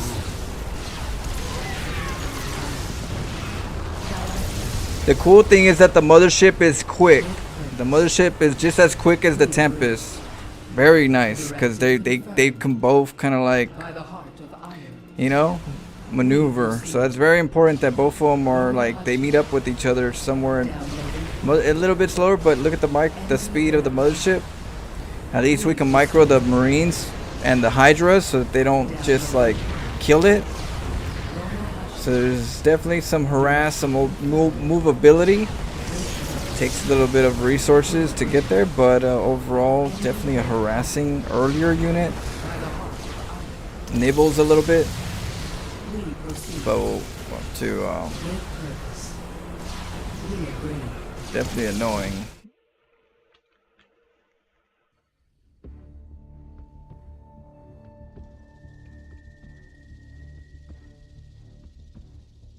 And also recalling some, yeah. What? I'm silver now. What if Mothership had a powerful under her at all times? Powerful. Well, they had an ability that had that would just rain up, just a field of just rain beings in the beginning of StarCraft 1, StarCraft 2, Wings of Liberty. They fixed that real quick. That's it strong. So they changed that, but they had something like that. This is close to it. This is close to that same kind of ability, but it has a little more, you know, follow trajectory. The beams follow you, so. And the other one was just whatever's underneath. All right. Let's see. Hatch rush.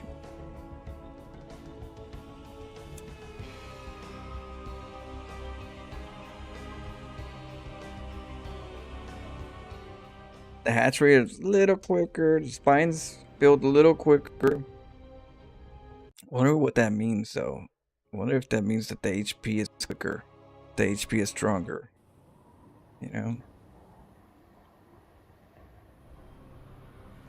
That's random.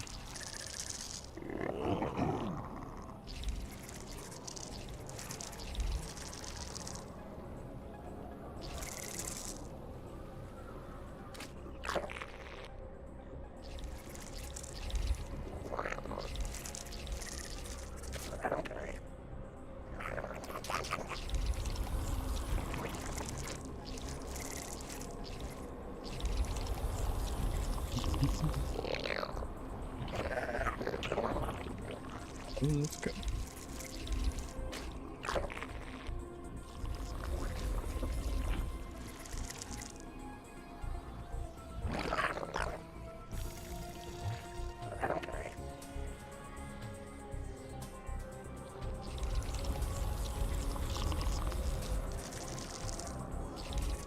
You got the Overlord.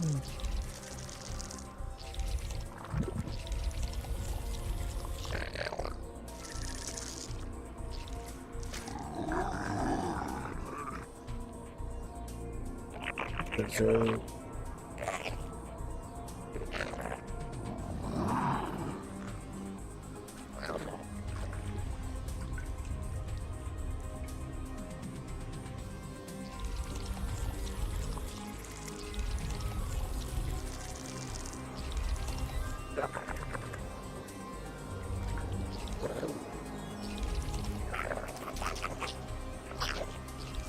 The hive cluster is under attack.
under attack.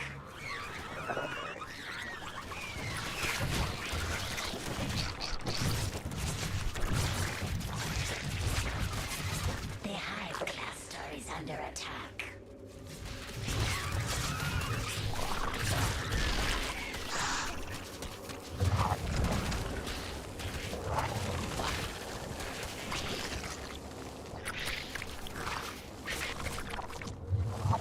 The hive cluster is under attack.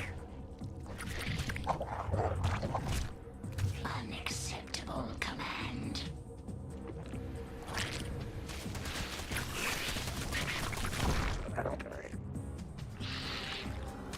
Our forces are under attack.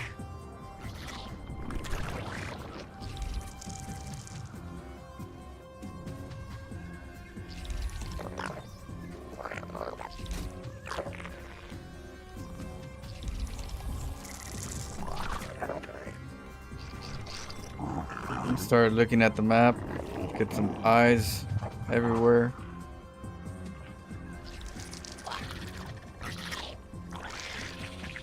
Just make happy noises.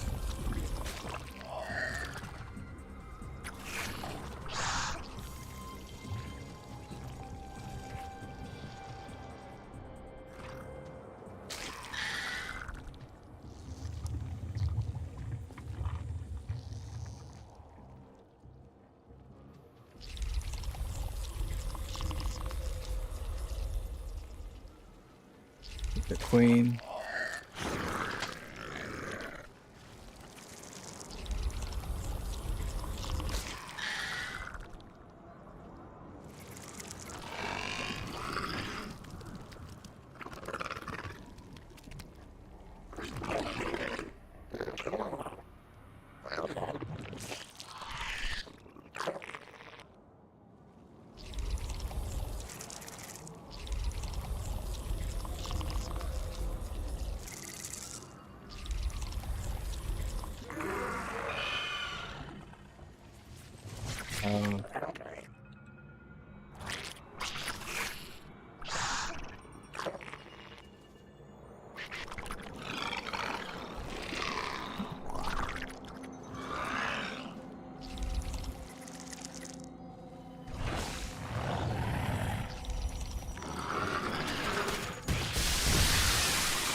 Okay.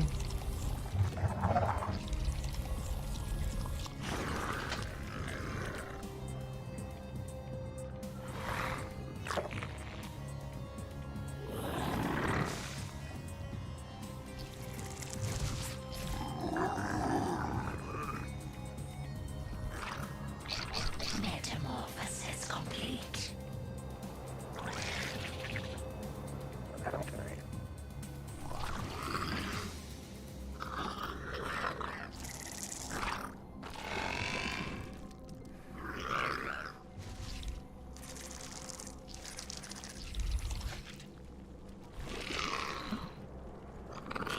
Okay.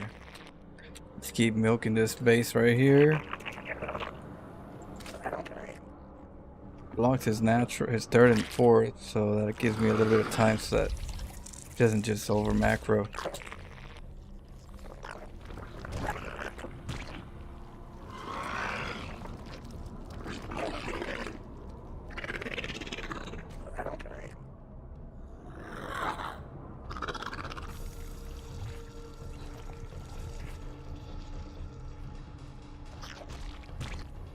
There it goes.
depleted.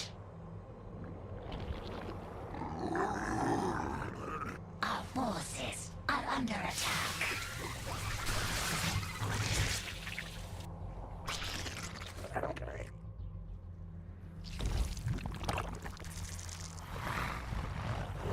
The hive cluster is under attack.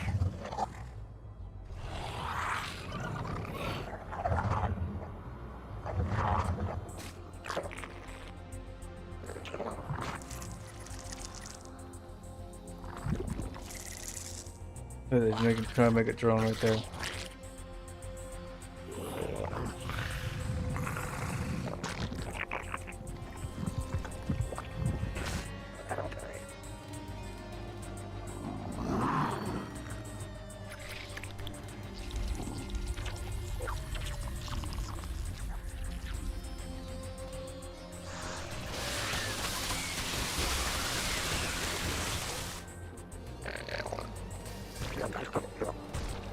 Mineral field depleted. Our forces are under attack.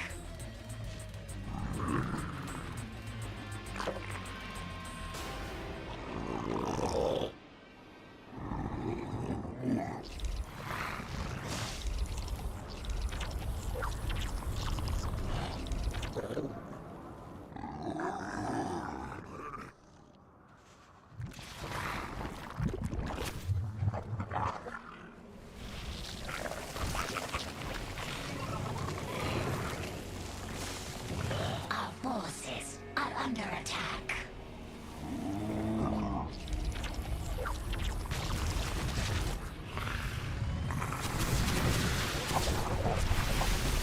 Mineral field depleted.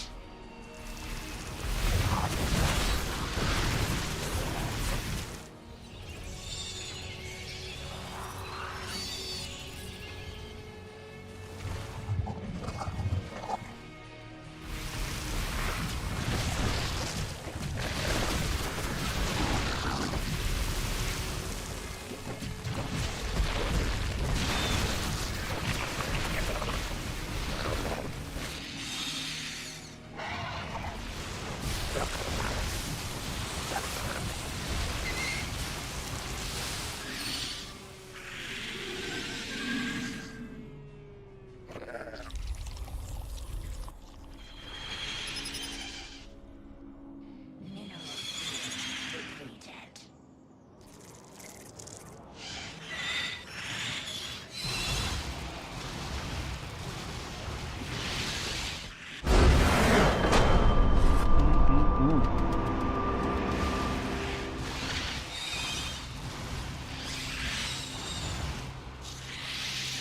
A lot of roaches. We got mutas.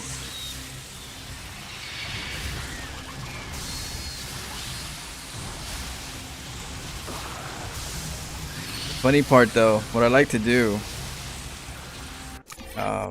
versus Zerg, I like to get a really early burrow, and I like to burrow the third and the fourth, because the third and the fourth, some Zergs get it to macro, and if I can keep them from taking it for a bit, I can stay on 2 bases for a little bit longer without having to get a third. So if I don't want to get a third really quick because I want to go mutas or something to be more defensive, I just try to block their base with the burrow thing, and then go spines to defend, and then mutas. But I'm testing it to see how fast should I get the burrow. So I get it right here.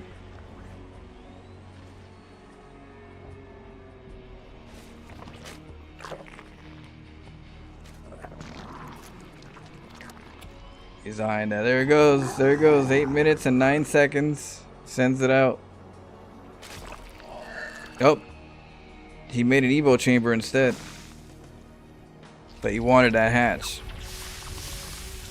Oh, that burrow bane.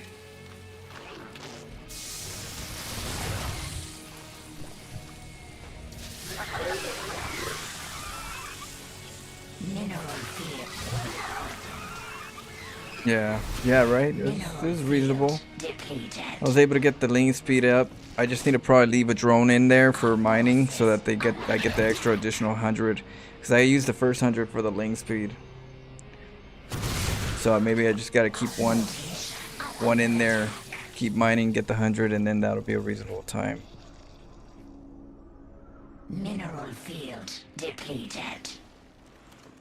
Or even 2 drones full. We'll have to see. Depends on how fast these thirds get taken. Look at him. He's trying to take it. When did he send it? He sent it a little bit ago. So let's see. Okay, it's going just now. So right now he attacked. He's like, I need to regroup. Let me get my hatchery right here. Get my third. Get that going while we get our little harass going for the Zerg right here. He looks like he's scared, making all these spine crawlers.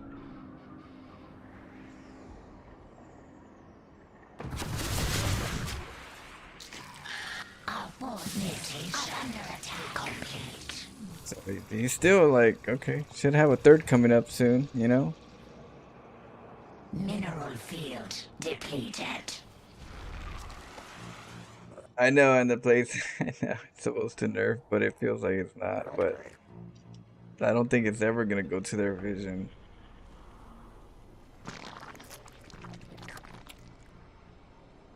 But he's like, hey, what the hell? My hatchery didn't go up. Yep, slowed it down.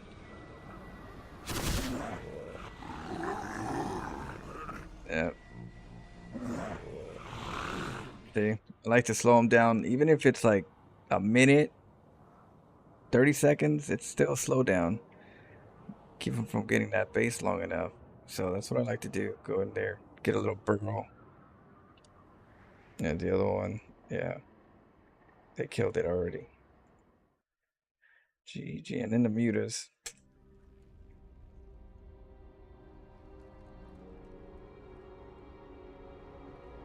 Spine crawlers are really good against roaches, believe it or not.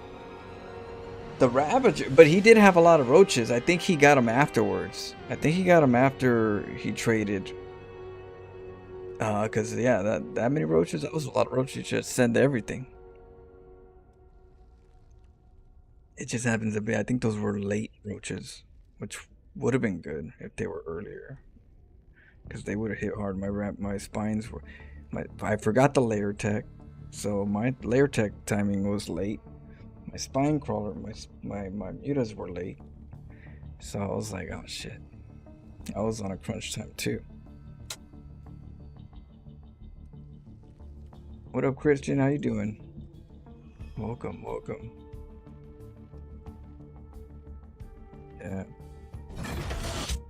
Oh, we'll do one more. I'm trying to do a proxy rush, but some of them aren't letting me. Let me get my AC on, because it's hot.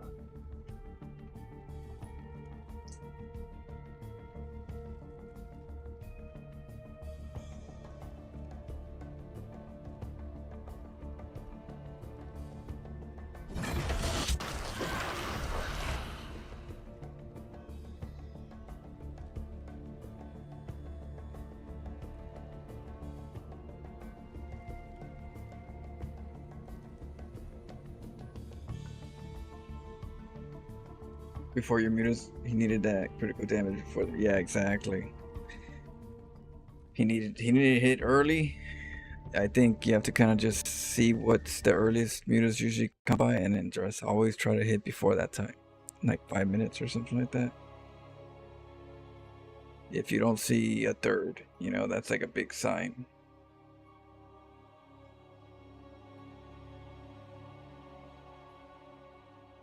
Zach, that was my dog Dexter. He always likes kisses when he goes to sleep, you know.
Come over here.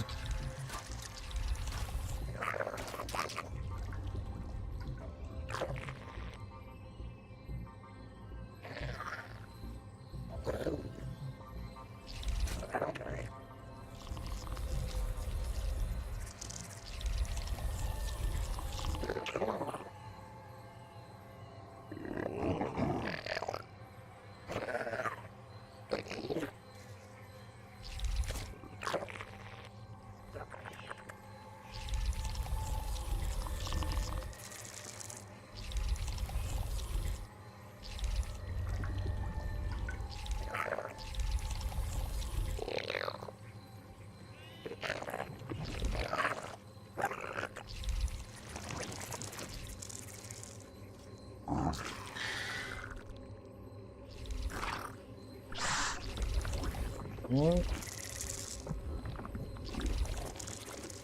What he's doing?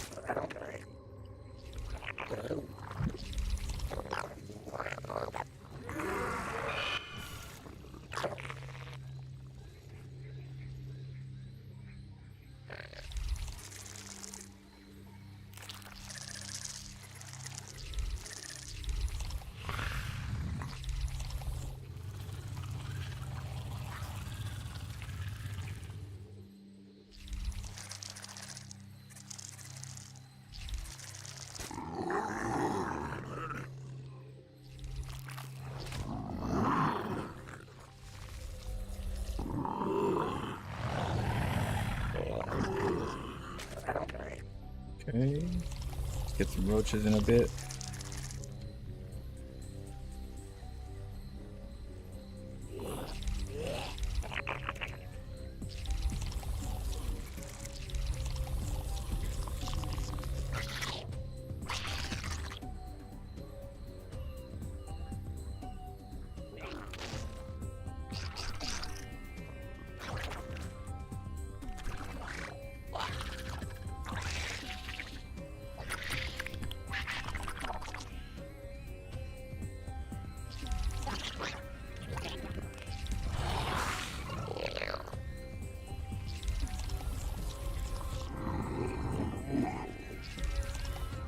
Metamorphosis complete. His mother.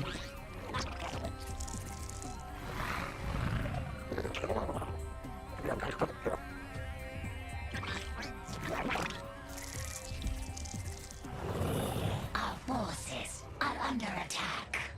The hive cluster is under attack.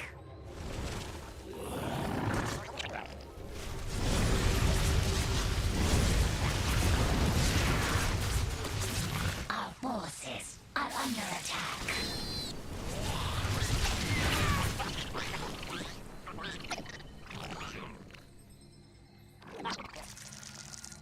And his overlords.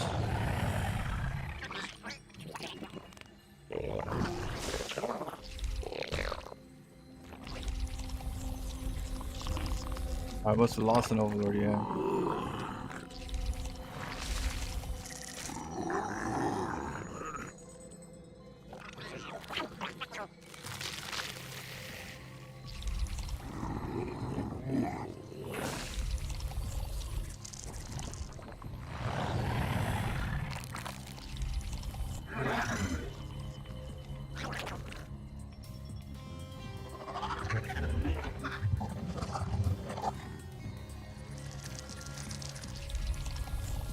Get overlord speed.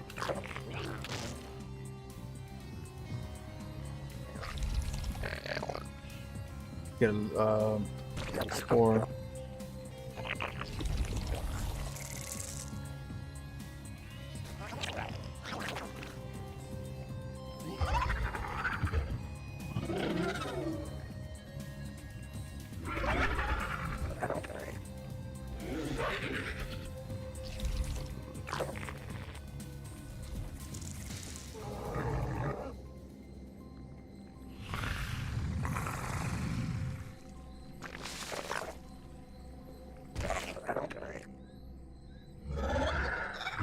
Metamorphosis complete.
Our forces are under attack.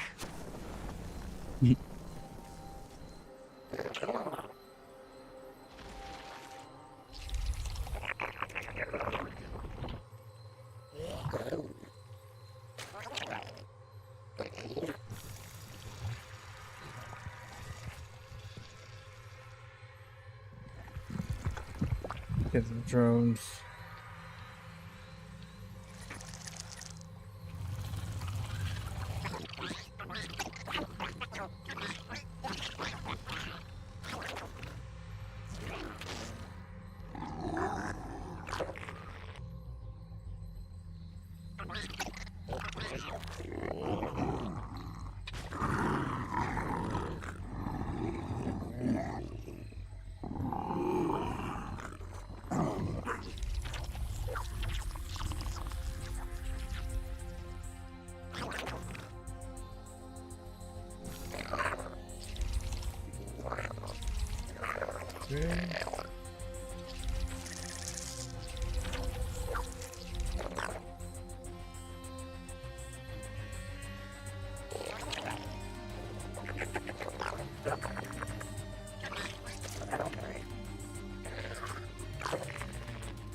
Oh, there you go.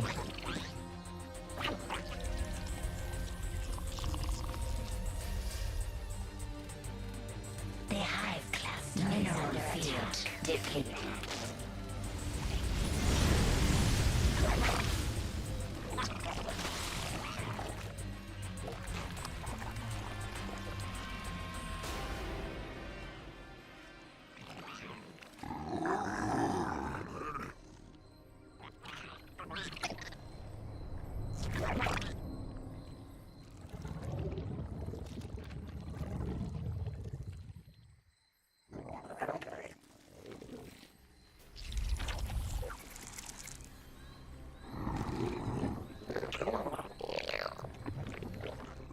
Metamorphosis complete.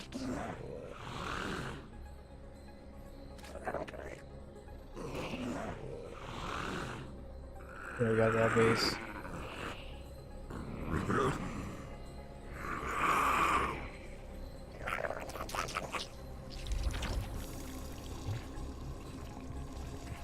Our forces are under attack.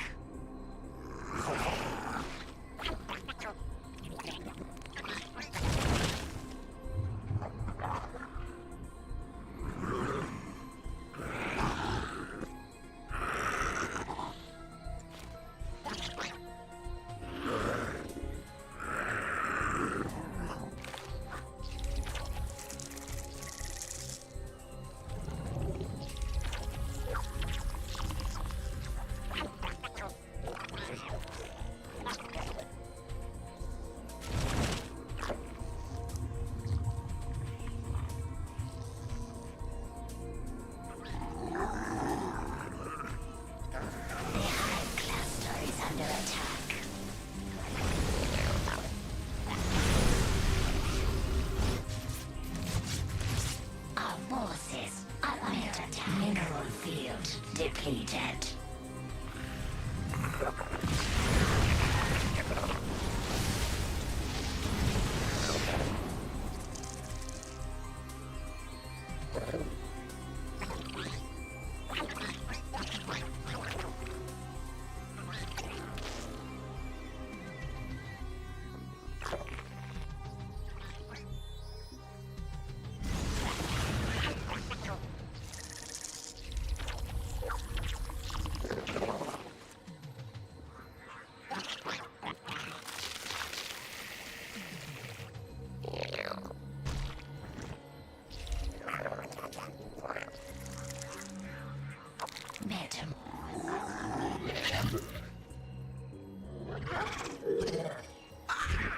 See if we can get in there.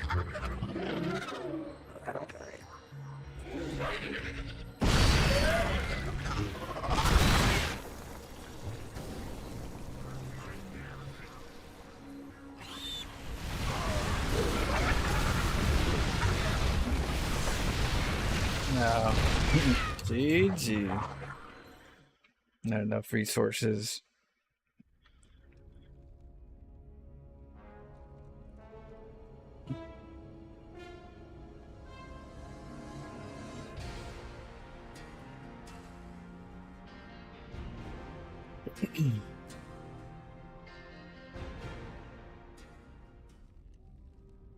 Maybe the hatchery and just creep spread.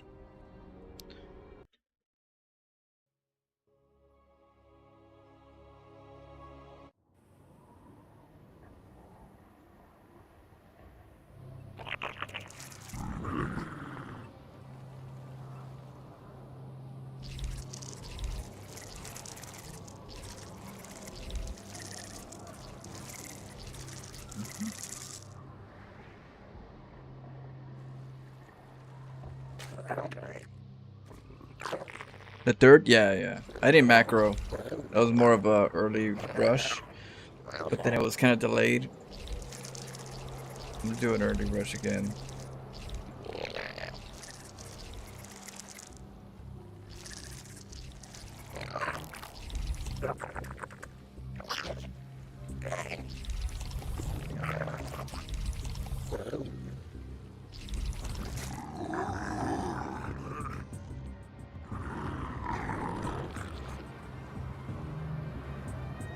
Food Lord? Yeah. Oh, Zerg? I still got a lot to learn with Zerg. So if we can get there, we'll definitely try it.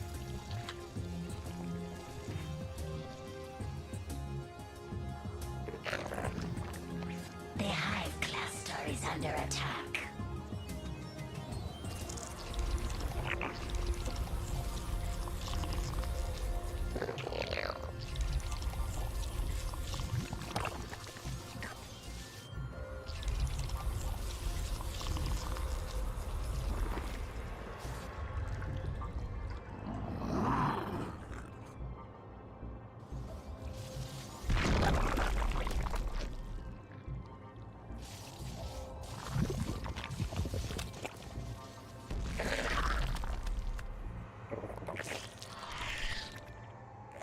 Our drones are under attack. Oh, he trapped me.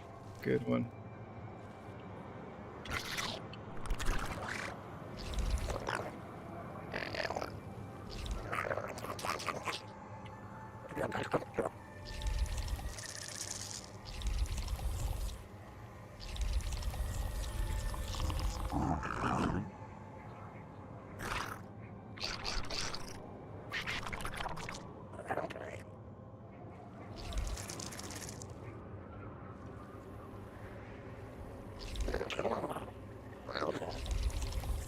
See a nice play or hatchery in the main with queens and roaches play if you can. Okay, I'll see if I can do that next game. I'll see if I can do it this game. But we shall see.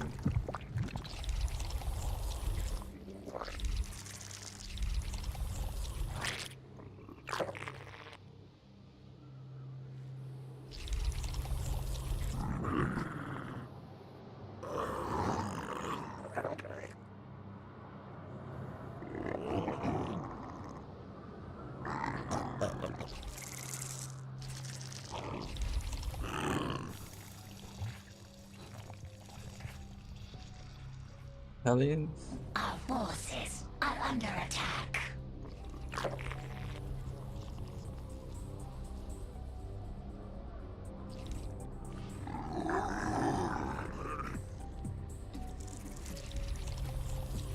The hive cluster is under attack.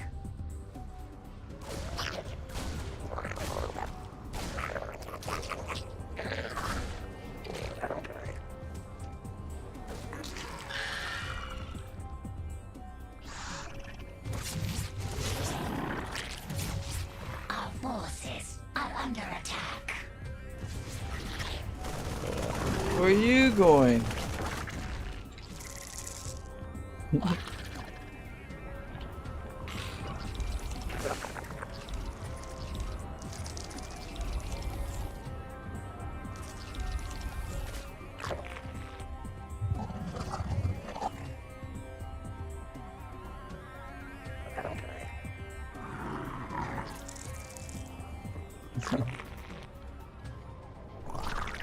Get the link speed.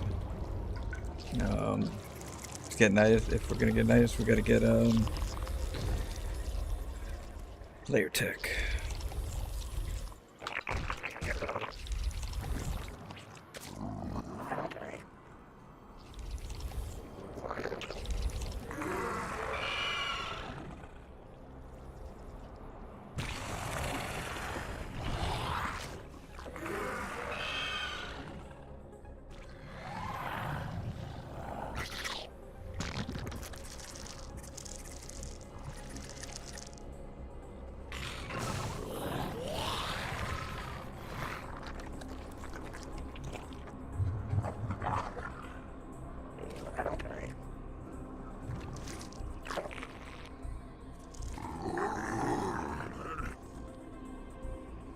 I get coaches.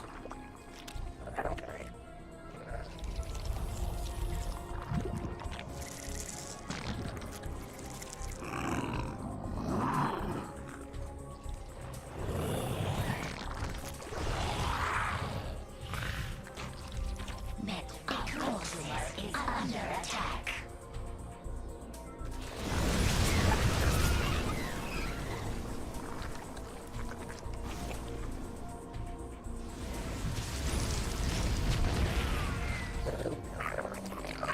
Our drones are under attack.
Supply block.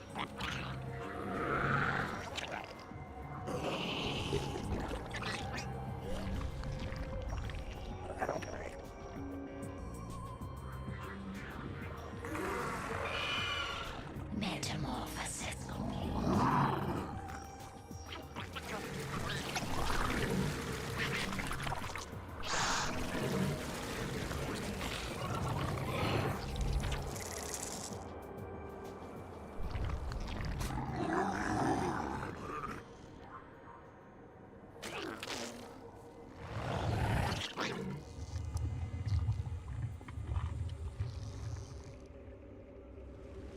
See if he catches it.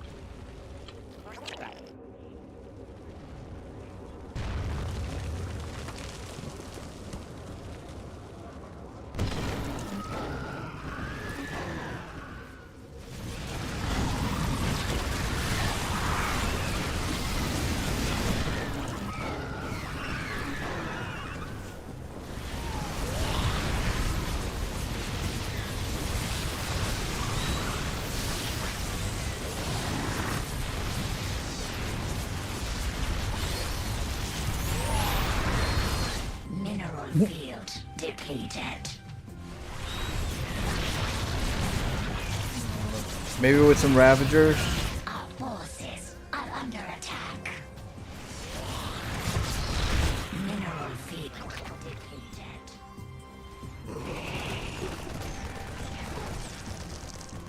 Our forces are under attack. Mineral field depleted. Our forces are under attack.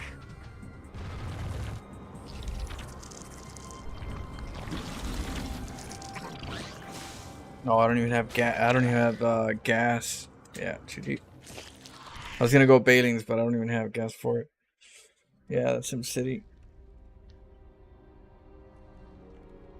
Oh, so we gotta get some Ravagers so we could bio the tanks. They were holding the that little choke. Or Broodlords? Broodlords, you need a lot of gas, so we gotta go like just macro for Broodlords. So we'll have to see. Okay, go random. Mix it up. Yes, people are trying the Hellions a lot, so we can do maybe like Roach Rushes. We'll do Roach Rushes because the Hellions are being tested right now. They're trying to go early Hellions.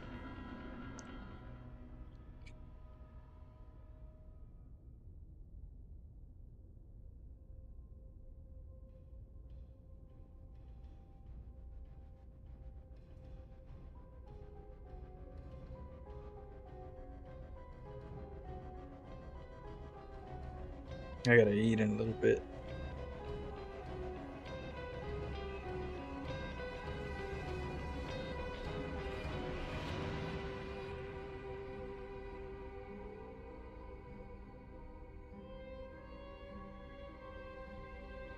You would love the idea of liberating the entire opponent's base. That is really nice to do. You know, if you could try to lay it all down like a pack of cards.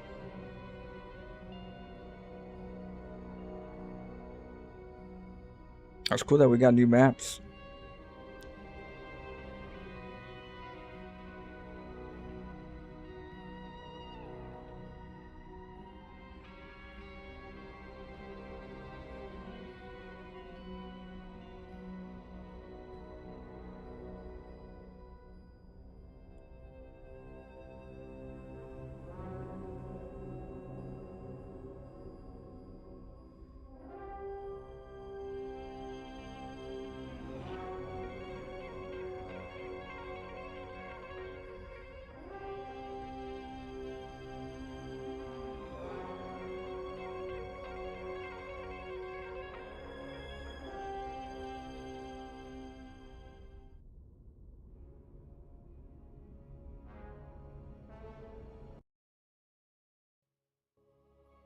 Two randoms.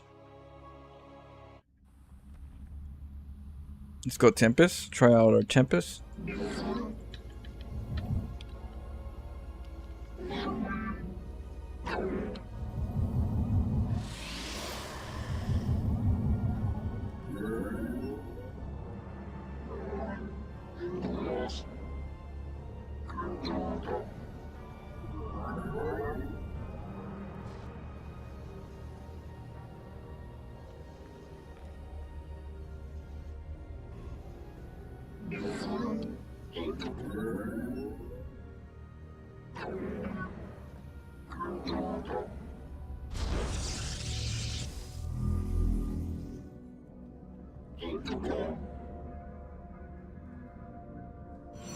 Our pylon is under attack.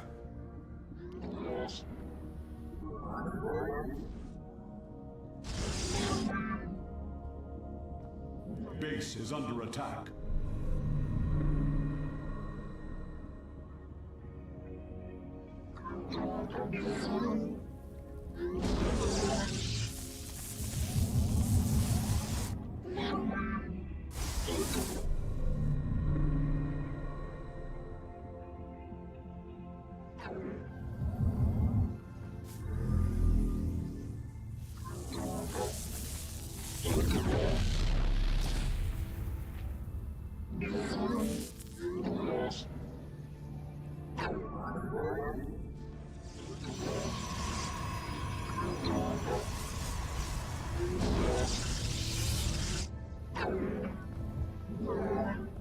Base is under attack.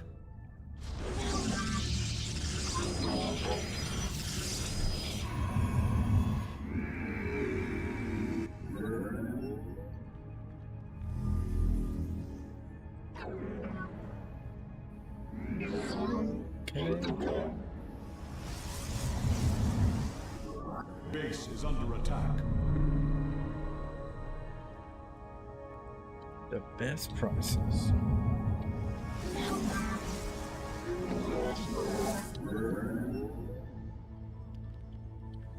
Base is under attack.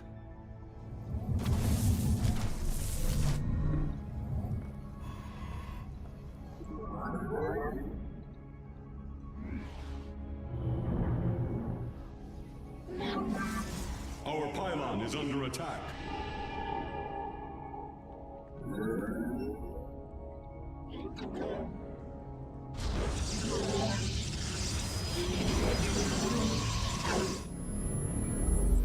Our pylon is under attack. The energy recharges the B, right? Our pylon is under attack.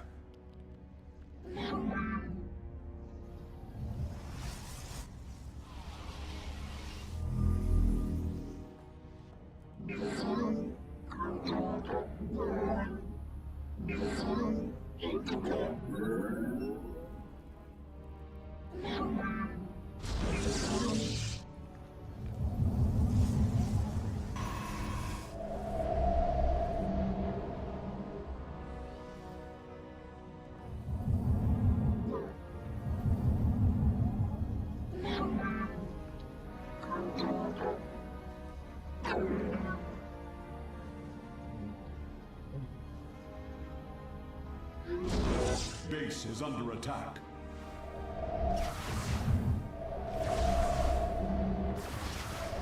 Dimensional strings attuned. I see. How can I aid? Extrapolating. An Erodine Rashagal. Na Zuktai.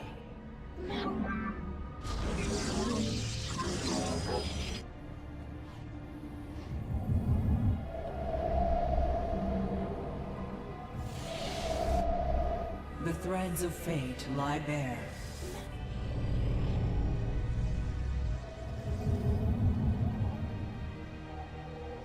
We interpret. Our fates are one.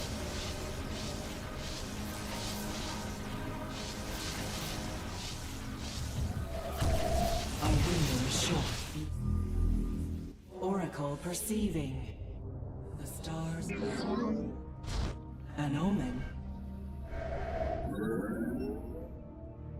Let us begin. An Erodine Rashagal. How can I aid you?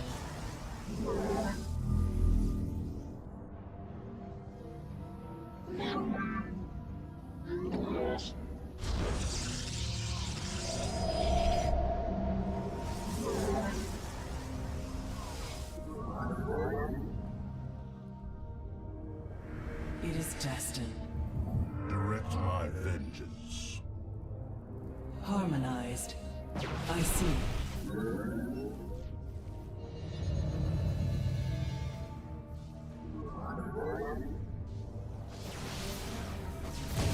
Harmonized.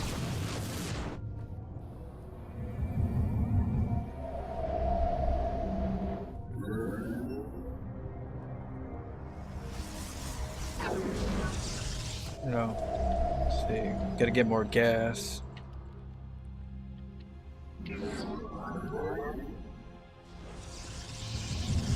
Maybe stasis wards. Pull them off the mining.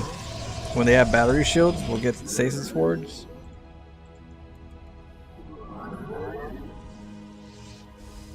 Genetic matrix active. We fear no.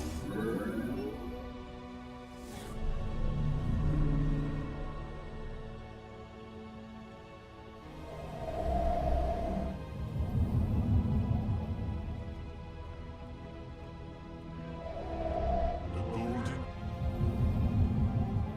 mineral field depleted. Victory is in. Mineral field depleted.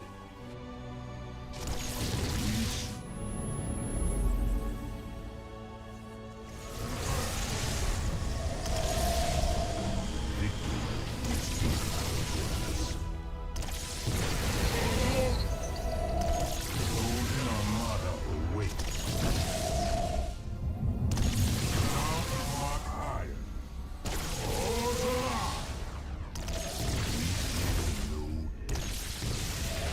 Vengeance. We seek justice.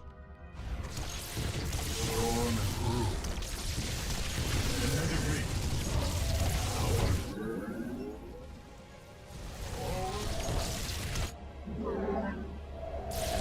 Vengeance is ours. The Golden Armada awaits. Base is under attack.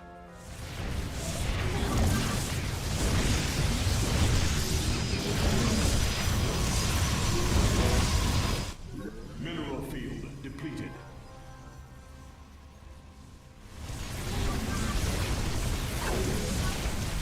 Genetic matrix active. Iron. Our pylon is under attack.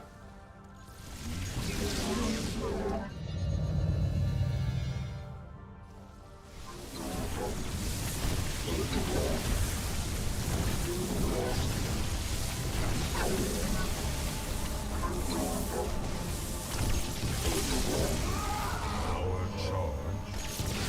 Storm is brewing. Forward to victory. Victory is here. Genetic matrix. Got him. We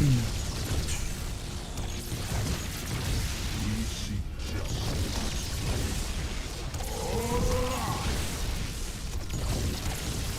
Golden Armada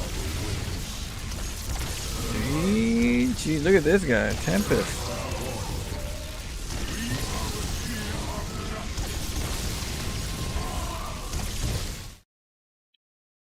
That robo, it really hurt him, yeah. Long live the flow.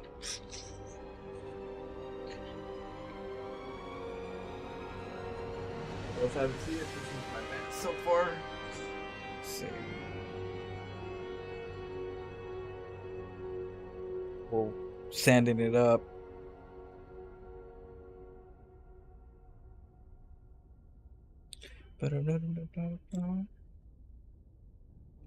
Yeah, we're gonna play horror.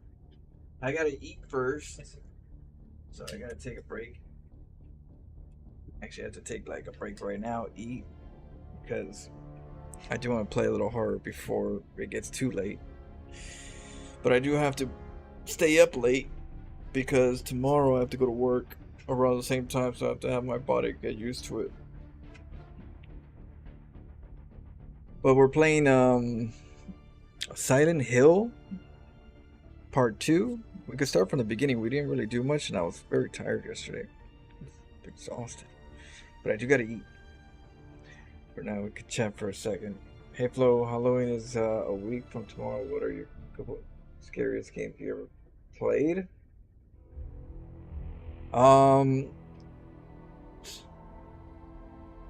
Scariest. I would say Visage is one of them. Visage is definitely one of the scariest. Resident Evil, what is it, 6, 7? Resident Evil 7 is really good. Very spooky, creepy. There's this one called, oh man, I forgot what it was. But I don't know, there's a couple. Alien Isolation was good. That one got me a lot of times, but I think it was more like scary, but like scary because it's the alien after you. But yeah, we are gonna be playing. Let's see. So, what was it? Library store. Um, there's gonna be a new one that we're gonna play. It's called Silent Place, right? Or Silent Place, or what is it? Is it Silent Place? What is it called? That game called? Be quiet, stay quiet. What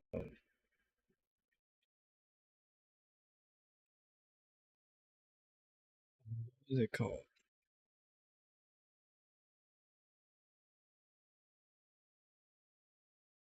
Quiet Place? Quiet, yeah, there you go. Alright, so we're gonna try this one. I haven't seen the trailers. Oh shit, that sucks. It takes it over here, I don't know why. So maybe I can go on YouTube and put it right there. Let me see. A Quiet Place trailer.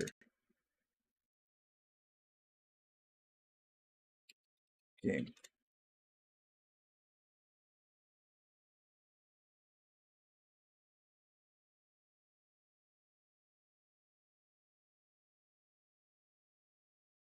Oh.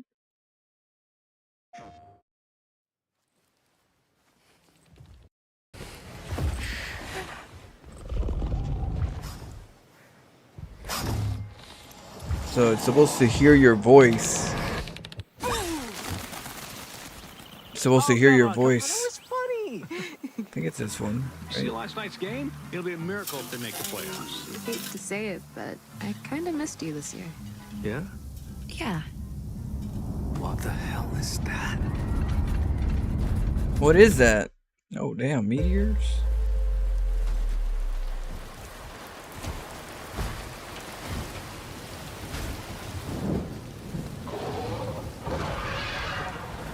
Oh, like in the movie, I guess, right?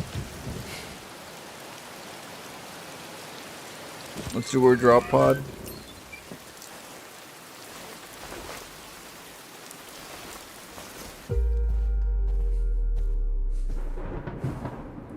Oh, I wonder if we're allowed to whisper or something, you know? Maybe it might be VR ability compatible. I'd have to check. I don't know much about it, but it looks like it would be, right? Definitely looks like a VR type of. But what's that mean?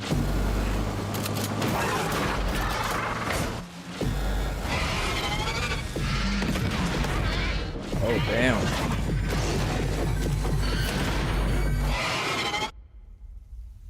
Yeah. So it's supposed to hear our voice. If we scream, it's gonna notice and get us. Hey, you know what? It's not mine. It's not mine. Yeah. So we got but we got for now we got Silent Hill 2. So we'll start it up in an hour. That'll give me some time to rest. It's streamed all most of the day. And then we have High on Life for later down the road. I bought High on Life. I heard that's a fun, hangout, just chill, comedy kind of game. So yeah, we got that.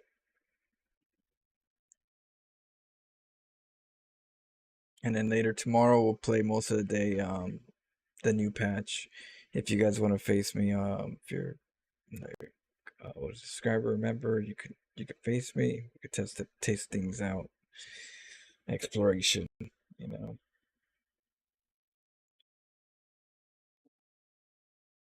See you guys in one more. 11:45.